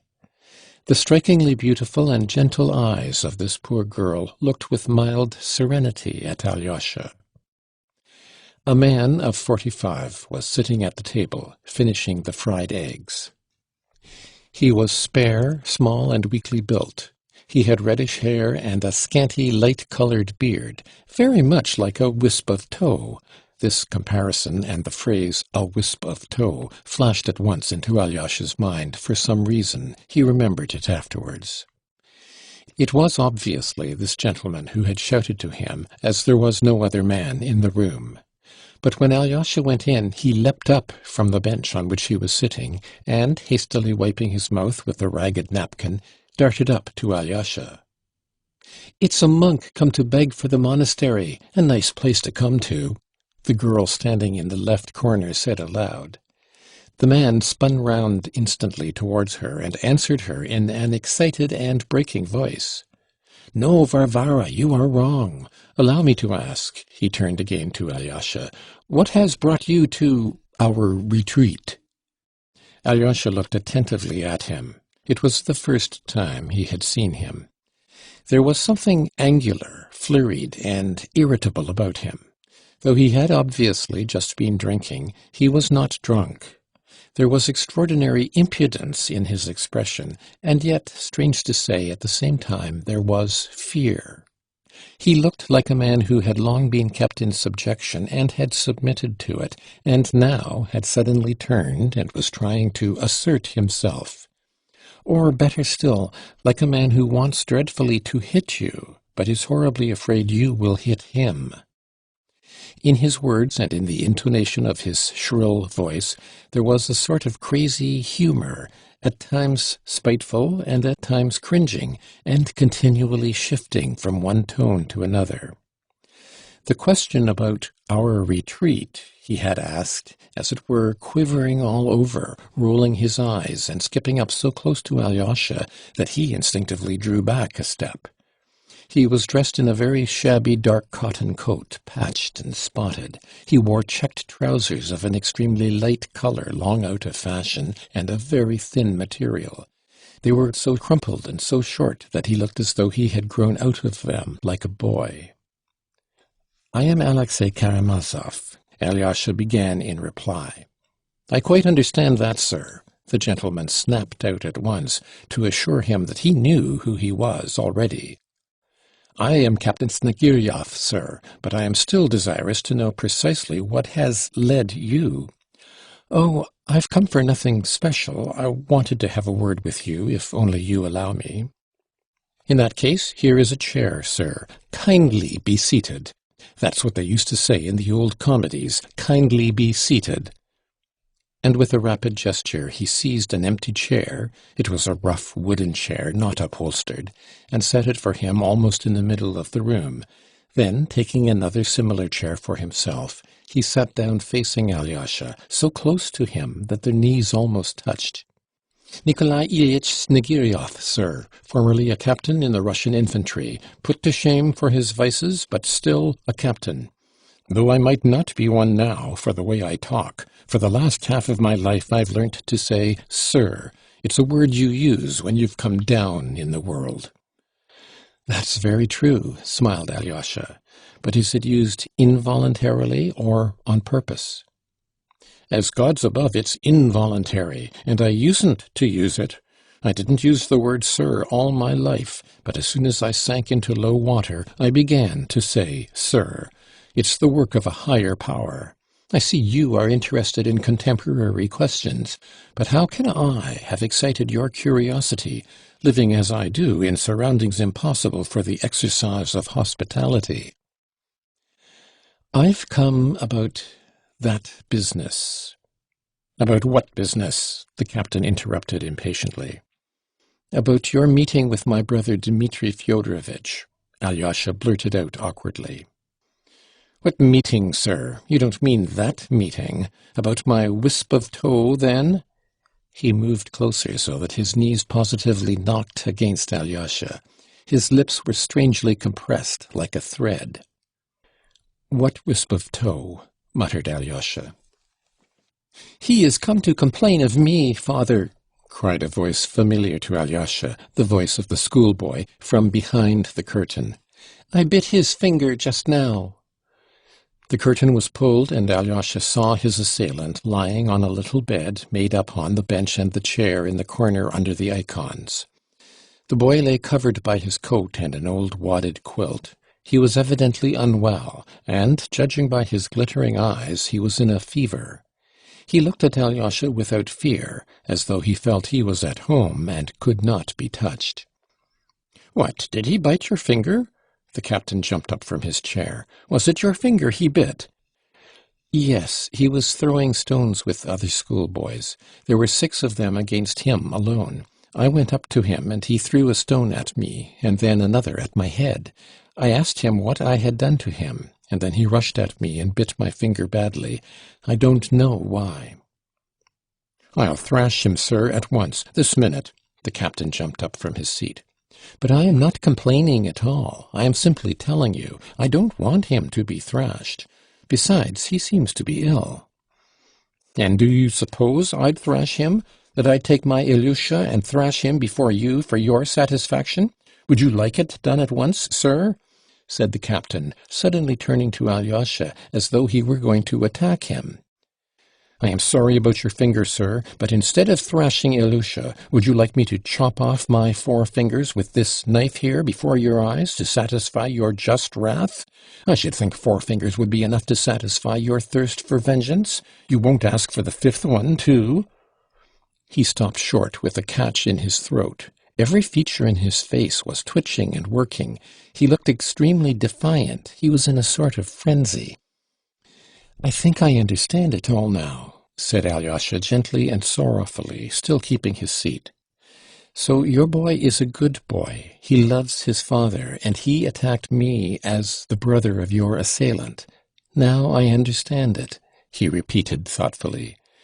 "But my brother Dmitri Fyodorovitch regrets his action, I know that, and if only it is possible for him to come to you, or better still, to meet you in that same place, he will ask your forgiveness before everyone, if you wish it."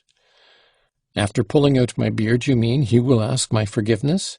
And he thinks that will be a satisfactory finish, doesn't he?" "Oh, no. On the contrary, he will do anything you like, and in any way you like." "So if I were to ask his highness to go down on his knees before me in that very tavern, the Metropolis it's called, or in the marketplace, he would do it?" "Yes, he would even go down on his knees."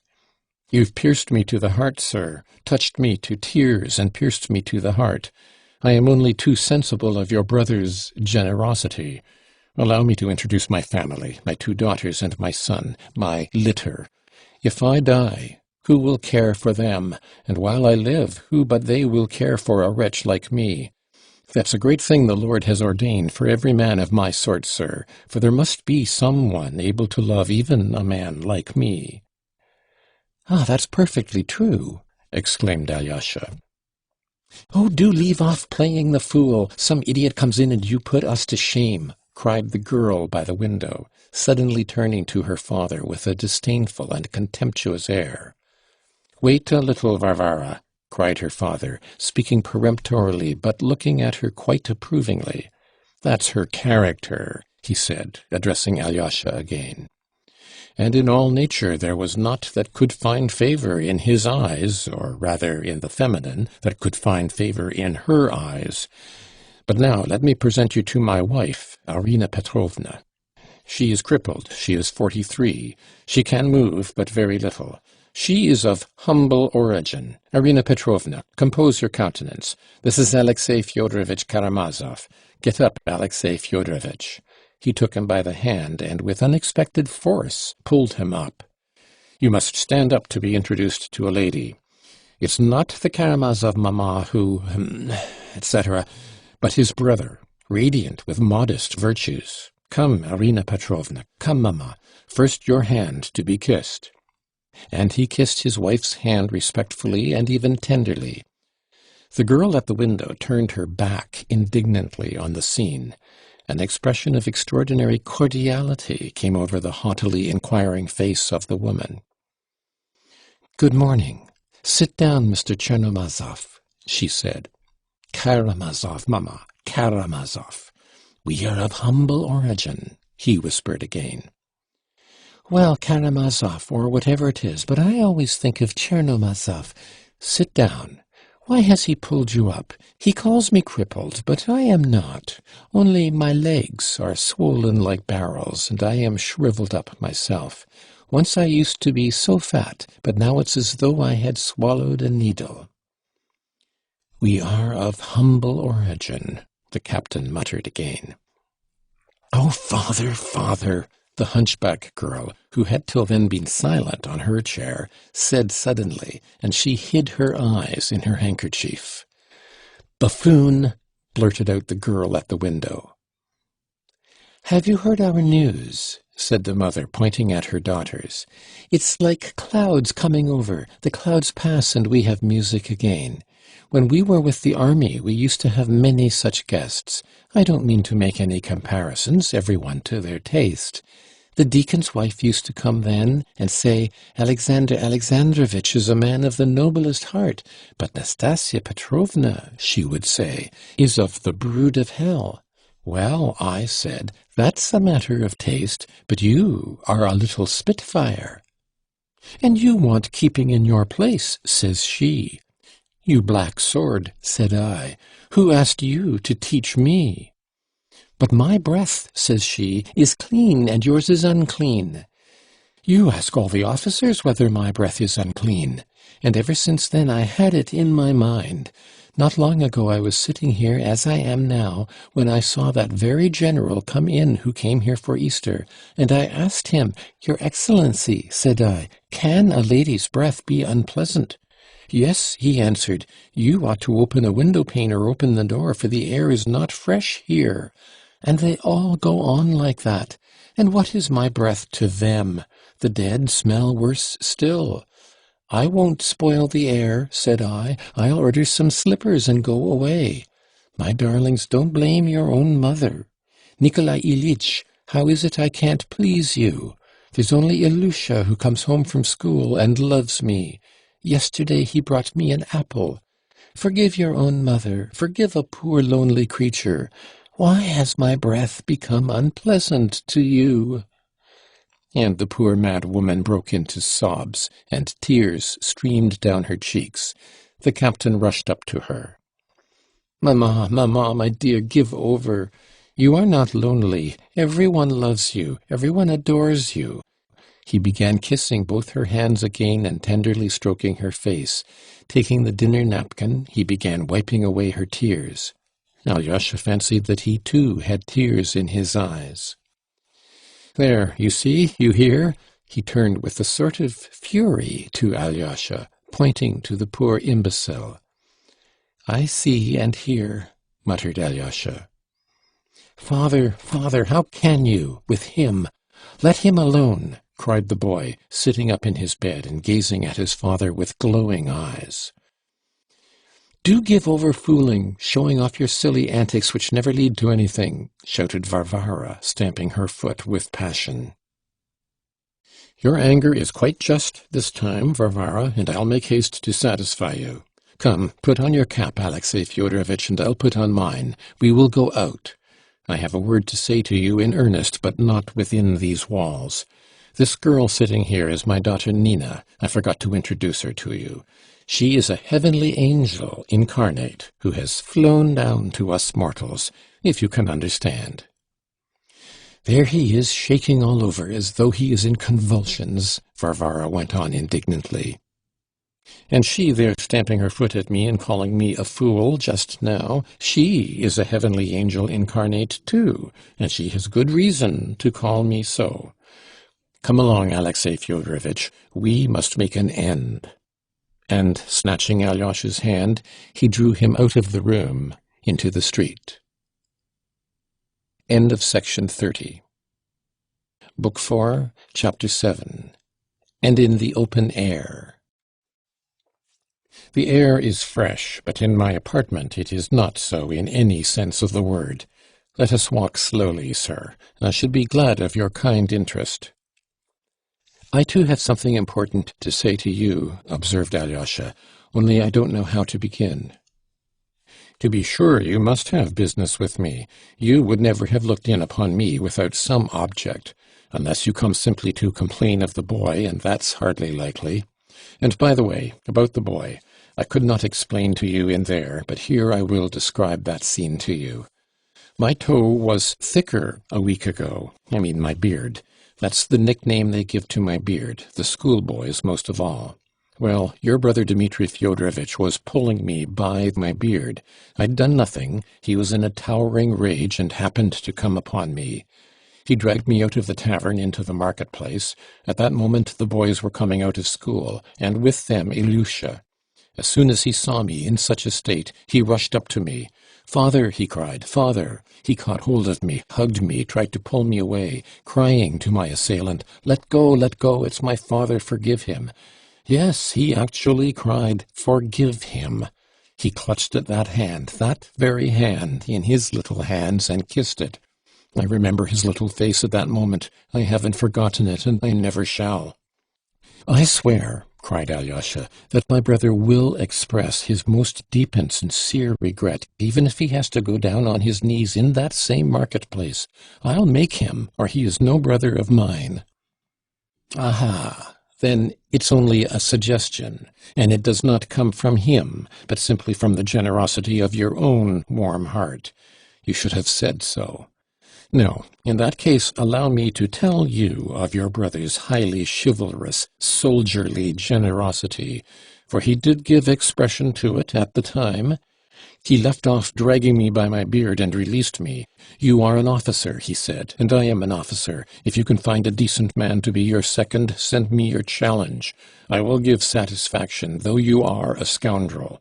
That's what he said. A chivalrous spirit indeed. I retired with Ilyusha, and that scene is a family record imprinted forever on Ilyusha's soul. No, it's not for us to claim the privileges of noblemen. Judge for yourself. You've just been in our mansion. What did you see there? 3 ladies, one a cripple and weak-minded, another a cripple and hunchback, and the third not crippled but far too clever. She is a student, dying to get back to Petersburg, to work for the emancipation of the Russian woman on the banks of the Neva. I won't speak of Ilyusha. He is only 9. I am alone in the world. And if I die, what will become of all of them? I simply ask you that. And if I challenge him, and he kills me on the spot, what then? What will become of them? And worse still, if he doesn't kill me, but only cripples me, I couldn't work, but I should still be a mouth to feed. Who would feed it, and who would feed them all? Must I take Ilyusha from school and send him to beg in the streets? That's what it means for me to challenge him to a duel. It's silly talk, and nothing else. He will beg your forgiveness. He will bow down at your feet in the middle of the marketplace," cried Alyosha again with glowing eyes. "I did think of prosecuting him," the captain went on. "But look in our code. Could I get much compensation for a personal injury? And then Agrafena Alexandrovna sent for me and shouted at me, 'Don't dare to dream of it. If you proceed against him, I'll publish it to all the world that he beat you for your dishonesty, and then you will be prosecuted.' I call God to witness. Whose was the dishonesty, and by whose commands I acted? Wasn't it by her own and Fyodor Pavlovitch's? And what's more," she went on, "I'll dismiss you for good, and you'll never earn another penny from me. I'll speak to my merchant, too. That's what she calls her old man, and he will dismiss you. And if he dismisses me, what can I earn then from anyone? Those 2 are all I have to look to. For your Fyodor Pavlovitch has not only given over employing me, for another reason, but he means to make use of papers I've signed to go to law against me. And so I kept quiet, and you have seen our retreat. But now let me ask you, did Ilyusha hurt your finger much? I didn't like to go into it in our mansion before him." "Yes, very much, and he was in a great fury. He was avenging you on me as a Karamazov. I see that now. But if only you had seen how he was throwing stones at his schoolfellows. It's very dangerous. They might kill him. They are children and stupid. A stone may be thrown and break somebody's head."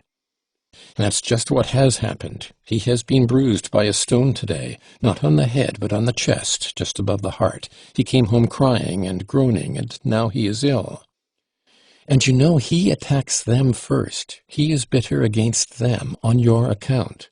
They say he stabbed a boy called Krasotkin with a penknife not long ago. I've heard about that too. It's dangerous. Krasotkin is an official here. We may hear more about it. I would advise you, Alyosha went on warmly, not to send him to school at all for a time till he is calmer and his anger is past. Anger, the captain repeated. That's just what it is. He's a little creature, but it's a mighty anger. You don't know all, sir. Let me tell you more. Since that incident, all the boys have been teasing him about the wisp of tow. Schoolboys are a merciless race. Individually, they are angels, but together, especially in schools, they are often merciless. Their teasing has stirred up a gallant spirit in Ilusha. An ordinary boy, a weak son, would have submitted, have felt ashamed of his father, sir. But he stood up for his father against them all, for his father and for truth and justice. For what he suffered when he kissed your brother's hand and cried to him, "Forgive, father, forgive him," that only God knows, and I, his father. For our children, not your children, but ours, the children of the poor gentleman looked down upon by everyone, know what justice means, sir, even at 9 years old. How should the rich know? They don't explore such depths once in their lives. But at that moment in the square when he kissed his hand, at that moment my Ilyusha had grasped all that justice means. That truth entered into him and crushed him forever, sir, the captain said hotly again with a sort of frenzy, and he struck his right fist against his left palm as though he wanted to show how the truth crushed Ilyusha. That very day, sir, he fell ill with fever and was delirious all night. All that day he hardly said a word to me, but I noticed he kept watching me from the corner, though he turned to the window and pretended to be learning his lessons. But I could see his mind was not on his lessons. Next day I got drunk to forget my troubles, sinful man as I am, and I don't remember much. Mamma began crying too. I am very fond of Mamma. Well, I spent my last penny drowning my troubles. Don't despise me for that, sir. In Russia, men who drink are the best. The best men amongst us are the greatest drunkards. I lay down, and I don't remember about Ilusha, though all that day the boys had been jeering at him at school. "Wisp of tow," they shouted. "Your father was pulled out of the tavern by his wisp of tow. You ran by and begged forgiveness." On the third day, when he came back from school, I saw he looked pale and wretched. "What is it?" I asked. He wouldn't answer. Well, there's no talking in our mansion without Mamma and the girls taking part in it. What's more, the girls had heard about it the very first day. Varvara had begun snarling. "You fools and buffoons, can you ever do anything rational?" "Quite so," I said. "Can we ever do anything rational?" For the time I turned it off like that. So in the evening I took the boy out for a walk, for you must know we go for a walk every evening, always the same way, along which we are going now, from our gate to that great stone which lies alone in the road under the hurdle, which marks the beginning of the town pasture. A beautiful and lonely spot, sir. Ilusha and I walked along hand in hand as usual. He has a little hand. His fingers are thin and cold. He suffers from his chest, you know. "Father," said he, "father." "Well?" said I. I saw his eyes flashing. "Father, how he treated you then." "It can't be helped, Ilusha," I said. "Don't forgive him, father, don't forgive him. At school they said that he has paid you 10 rubles for it." "No, Ilusha," said I would not take money from him for anything." Then he began trembling all over, took my hand in both his and kissed it again. "Father," he said, "father, challenge him to a duel. At school they say you are a coward and won't challenge him, and that you'll accept 10 rubles from him." "I can't challenge him to a duel, Ilusha," I answered, and I told briefly what I've just told you. He listened. "Father," he said, "anyway, don't forgive it. When I grow up, I'll call him out myself and kill him." His eyes shone and glowed. And of course I am his father, and I had to put in a word. It's a sin to kill, I said, even in a duel. Father, he said, when I grow up, I'll knock him down, knock the sword out of his hand. I'll fall on him, wave my sword over him, and say, I could kill you, but I forgive you, so there. You see what the workings of his little mind have been during these 2 days. He must have been planning that vengeance all day, and raving about it at night. But he began to come home from school badly beaten. I found out about it the day before yesterday, and you are right. I won't send him to that school any more. I heard that he was standing up against all the class alone and defying them all, that his heart was full of resentment, of bitterness. I was alarmed about him. We went for another walk.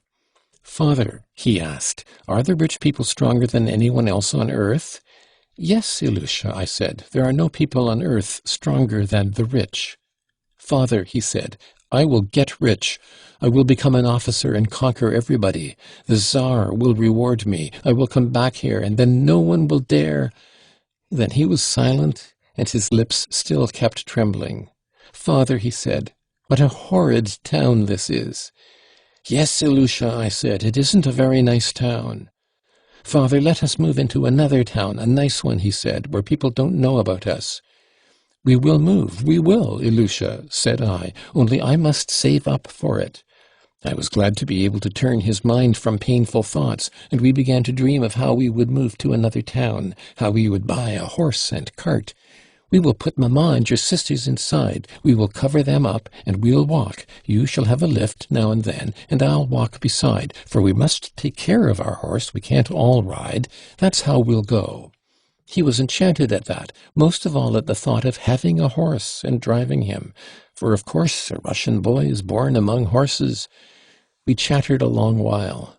Thank God, I thought, I have diverted his mind and comforted him. That was the day before yesterday, in the evening. But last night, everything was changed. He had gone to school in the morning. He came back depressed, terribly depressed. In the evening, I took him by the hand and we went for a walk. He would not talk.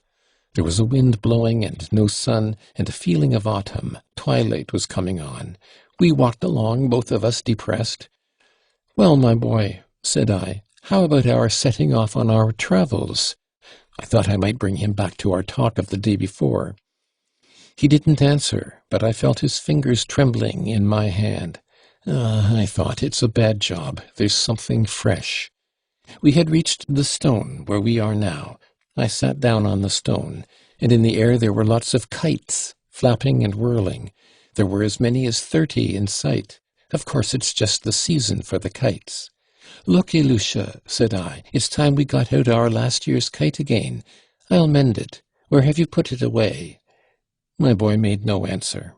He looked away and turned sideways to me, and then a gust of wind blew up the sand. He suddenly fell on me, threw both his little arms round my neck and held me tight. You know, when children are silent and proud and try to keep back their tears when they are in great trouble and suddenly break down, their tears fall in streams. With those warm streams of tears, he suddenly wetted my face. He sobbed and shook as though he were in convulsions and squeezed up against me as I sat on the stone. Father, he kept crying, dear father, how he insulted you. And I sobbed too. We sat shaking in each other's arms. Ilusha, I said to him, Ilusha, darling. No one saw us then. God alone saw us. I hope he will record it to my credit.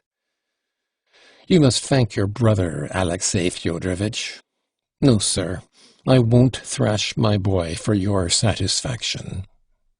He had gone back to his original tone of resentful buffoonery.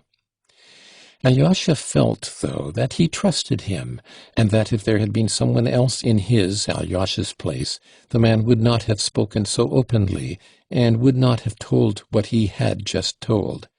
This encouraged Alyosha, whose heart was trembling on the verge of tears. "Ah, how I would like to make friends with your boy," he cried. "If you could arrange it." "Certainly, sir," muttered the captain. "But now, listen to something quite different," Alyosha went on. I have a message for you. That same brother of mine, Dmitri, has insulted his betrothed, too, a noble-hearted girl of whom you have probably heard. I have a right to tell you of her wrong. I ought to do so, in fact, for hearing of the insult done to you and learning all about your unfortunate position, she commissioned me at once, just now, to bring you this help from her, but only from her alone, not from Dmitri, who has abandoned her. Nor from me, his brother, nor from anyone else, but from her, only from her. She entreats you to accept her help. You have both been insulted by the same man.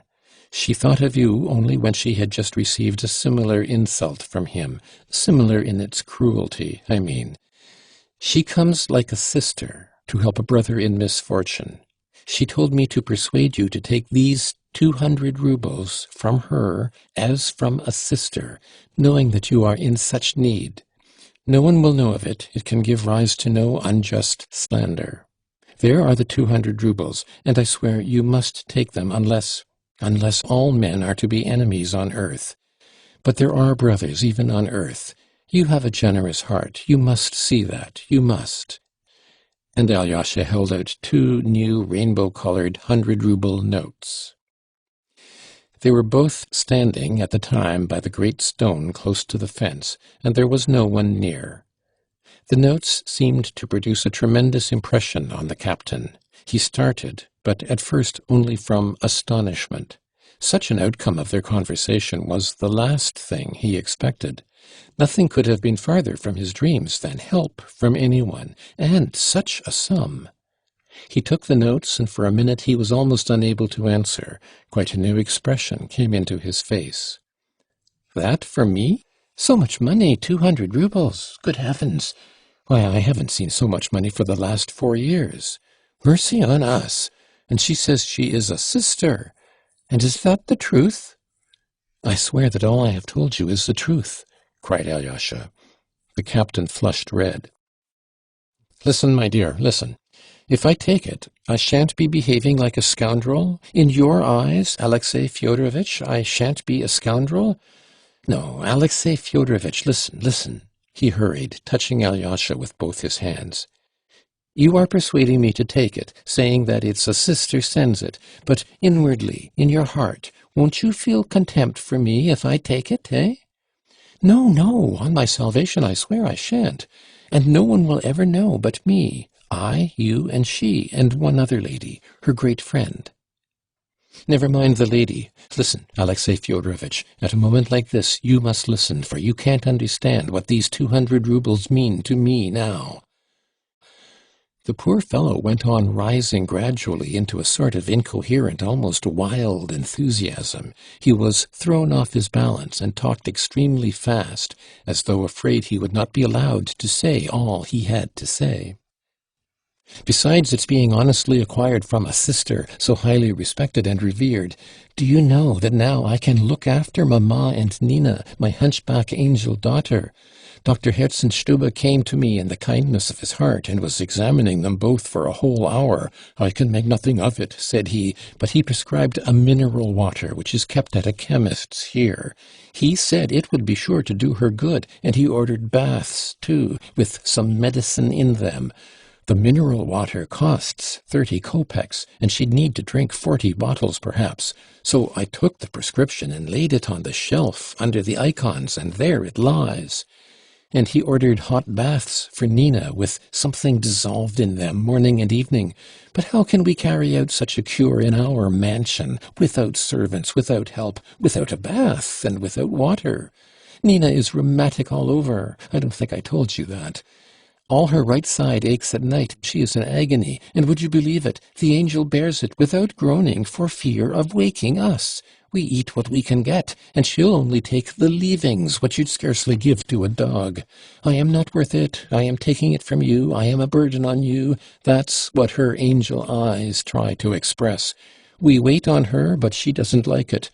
I am a useless cripple, no good to anyone, as though she were not worth it, when she is the saving of all of us with her angelic sweetness. Without her gentle word, it would be hell among us. She softens even Varvara, and don't judge Varvara harshly either. She is an angel too. She too has suffered wrong. She came to us for the summer, and she brought 16 rubles she had earned by lessons and saved up to go back with to Petersburg in September. That is now.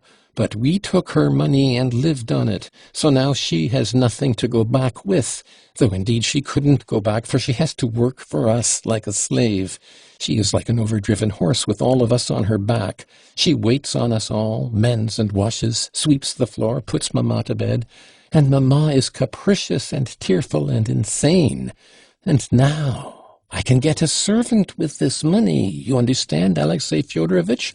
I can get medicines for the dear creatures. I can send my student to Petersburg. I can buy beef. I can feed them properly. Good Lord, but it's a dream.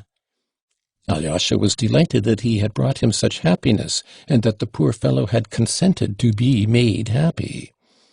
"Stay, Alexey Fyodorovitch, stay."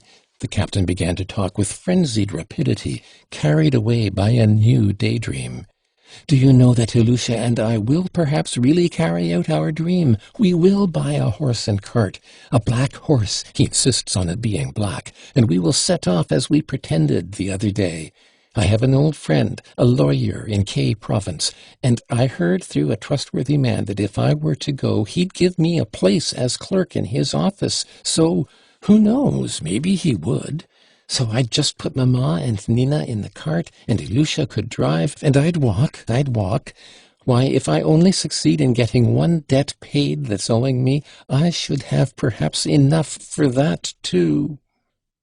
"There would be enough," cried Alyosha. "Katerina Ivanovna will send you as much more as you need. And you know I have money too. Take what you want, as you would from a brother, from a friend. You can give it back later. You'll get rich. And you know you couldn't have a better idea than to move to another province. It would be the saving of you, especially if you're boy. And you ought to go quickly, before the winter, before the cold. You must write to us when you are there, and we will always be brothers. No, it's not a dream." Alyosha could have hugged him, he was so pleased, but glancing at him, he stopped short. The man was standing with his neck outstretched and his lips protruding, with a pale and frenzied face. His lips were moving, as though trying to articulate something. No sound came, but still his lips moved. It was uncanny. "What is it?" asked Alyosha, startled. "Alexey Fyodorovitch, you," muttered the captain, faltering, looking at him with a strange, wild, fixed stare, and an air of desperate resolution. At the same time there was a sort of grin on his lips. You, sir, wouldn't you like me to show you a little trick I know?" he murmured, suddenly in a firm, rapid whisper, his voice no longer faltering. "What trick?" "A pretty trick," whispered the captain. His mouth was twisted on the left side, his left eye was screwed up. He still stared at Alyosha. "What is the matter? What trick?" Alyosha cried, now thoroughly alarmed. "Why, look!" squealed the captain suddenly, and showing him the 2 notes which he had been holding by one corner between his thumb and forefinger during the conversation, he crumpled them up savagely and squeezed them tight in his right hand. Do you see? He shrieked, pale and infuriated, and suddenly flinging up his hand, he threw the crumpled notes on the sand. "Do you see?" he shrieked again, pointing to them. "Look there!" And with wild fury he began trampling them under his heel, gasping and exclaiming as he did so, "So much for your money, so much for your money, so much for your money, so much for your money." Suddenly he darted back and drew himself up before Alyosha, and his whole figure expressed unutterable pride. "Tell those who sent you that the wisp of tow does not sell his honor," he cried, raising his arm in the air. Then he turned quickly and began to run, but he had not run 5 steps before he turned completely round and kissed his hand to Alyosha. He ran another 5 paces and then turned round for the last time. This time his face was not contorted with laughter, but quivering all over with tears. In a tearful, faltering, sobbing voice, he cried, "What should I say to my boy if I took money from you for our shame?" And then he ran on without turning. Alyosha looked after him, inexpressibly grieved. Oh, he saw that till the very last moment the man had not known he would crumple up and fling away the notes. He did not turn back. Alyosha knew he would not. He would not follow him and call him back. He knew why. When he was out of sight, Alyosha picked up the 2 notes. They were very much crushed and crumpled and had been pressed into the sand, but were uninjured and even rustled like new ones when Alyosha unfolded them and smoothed them out. After smoothing them out, he folded them up, put them in his pocket, and went to Katerina Ivanovna to report on the success of her commission. End of section 31.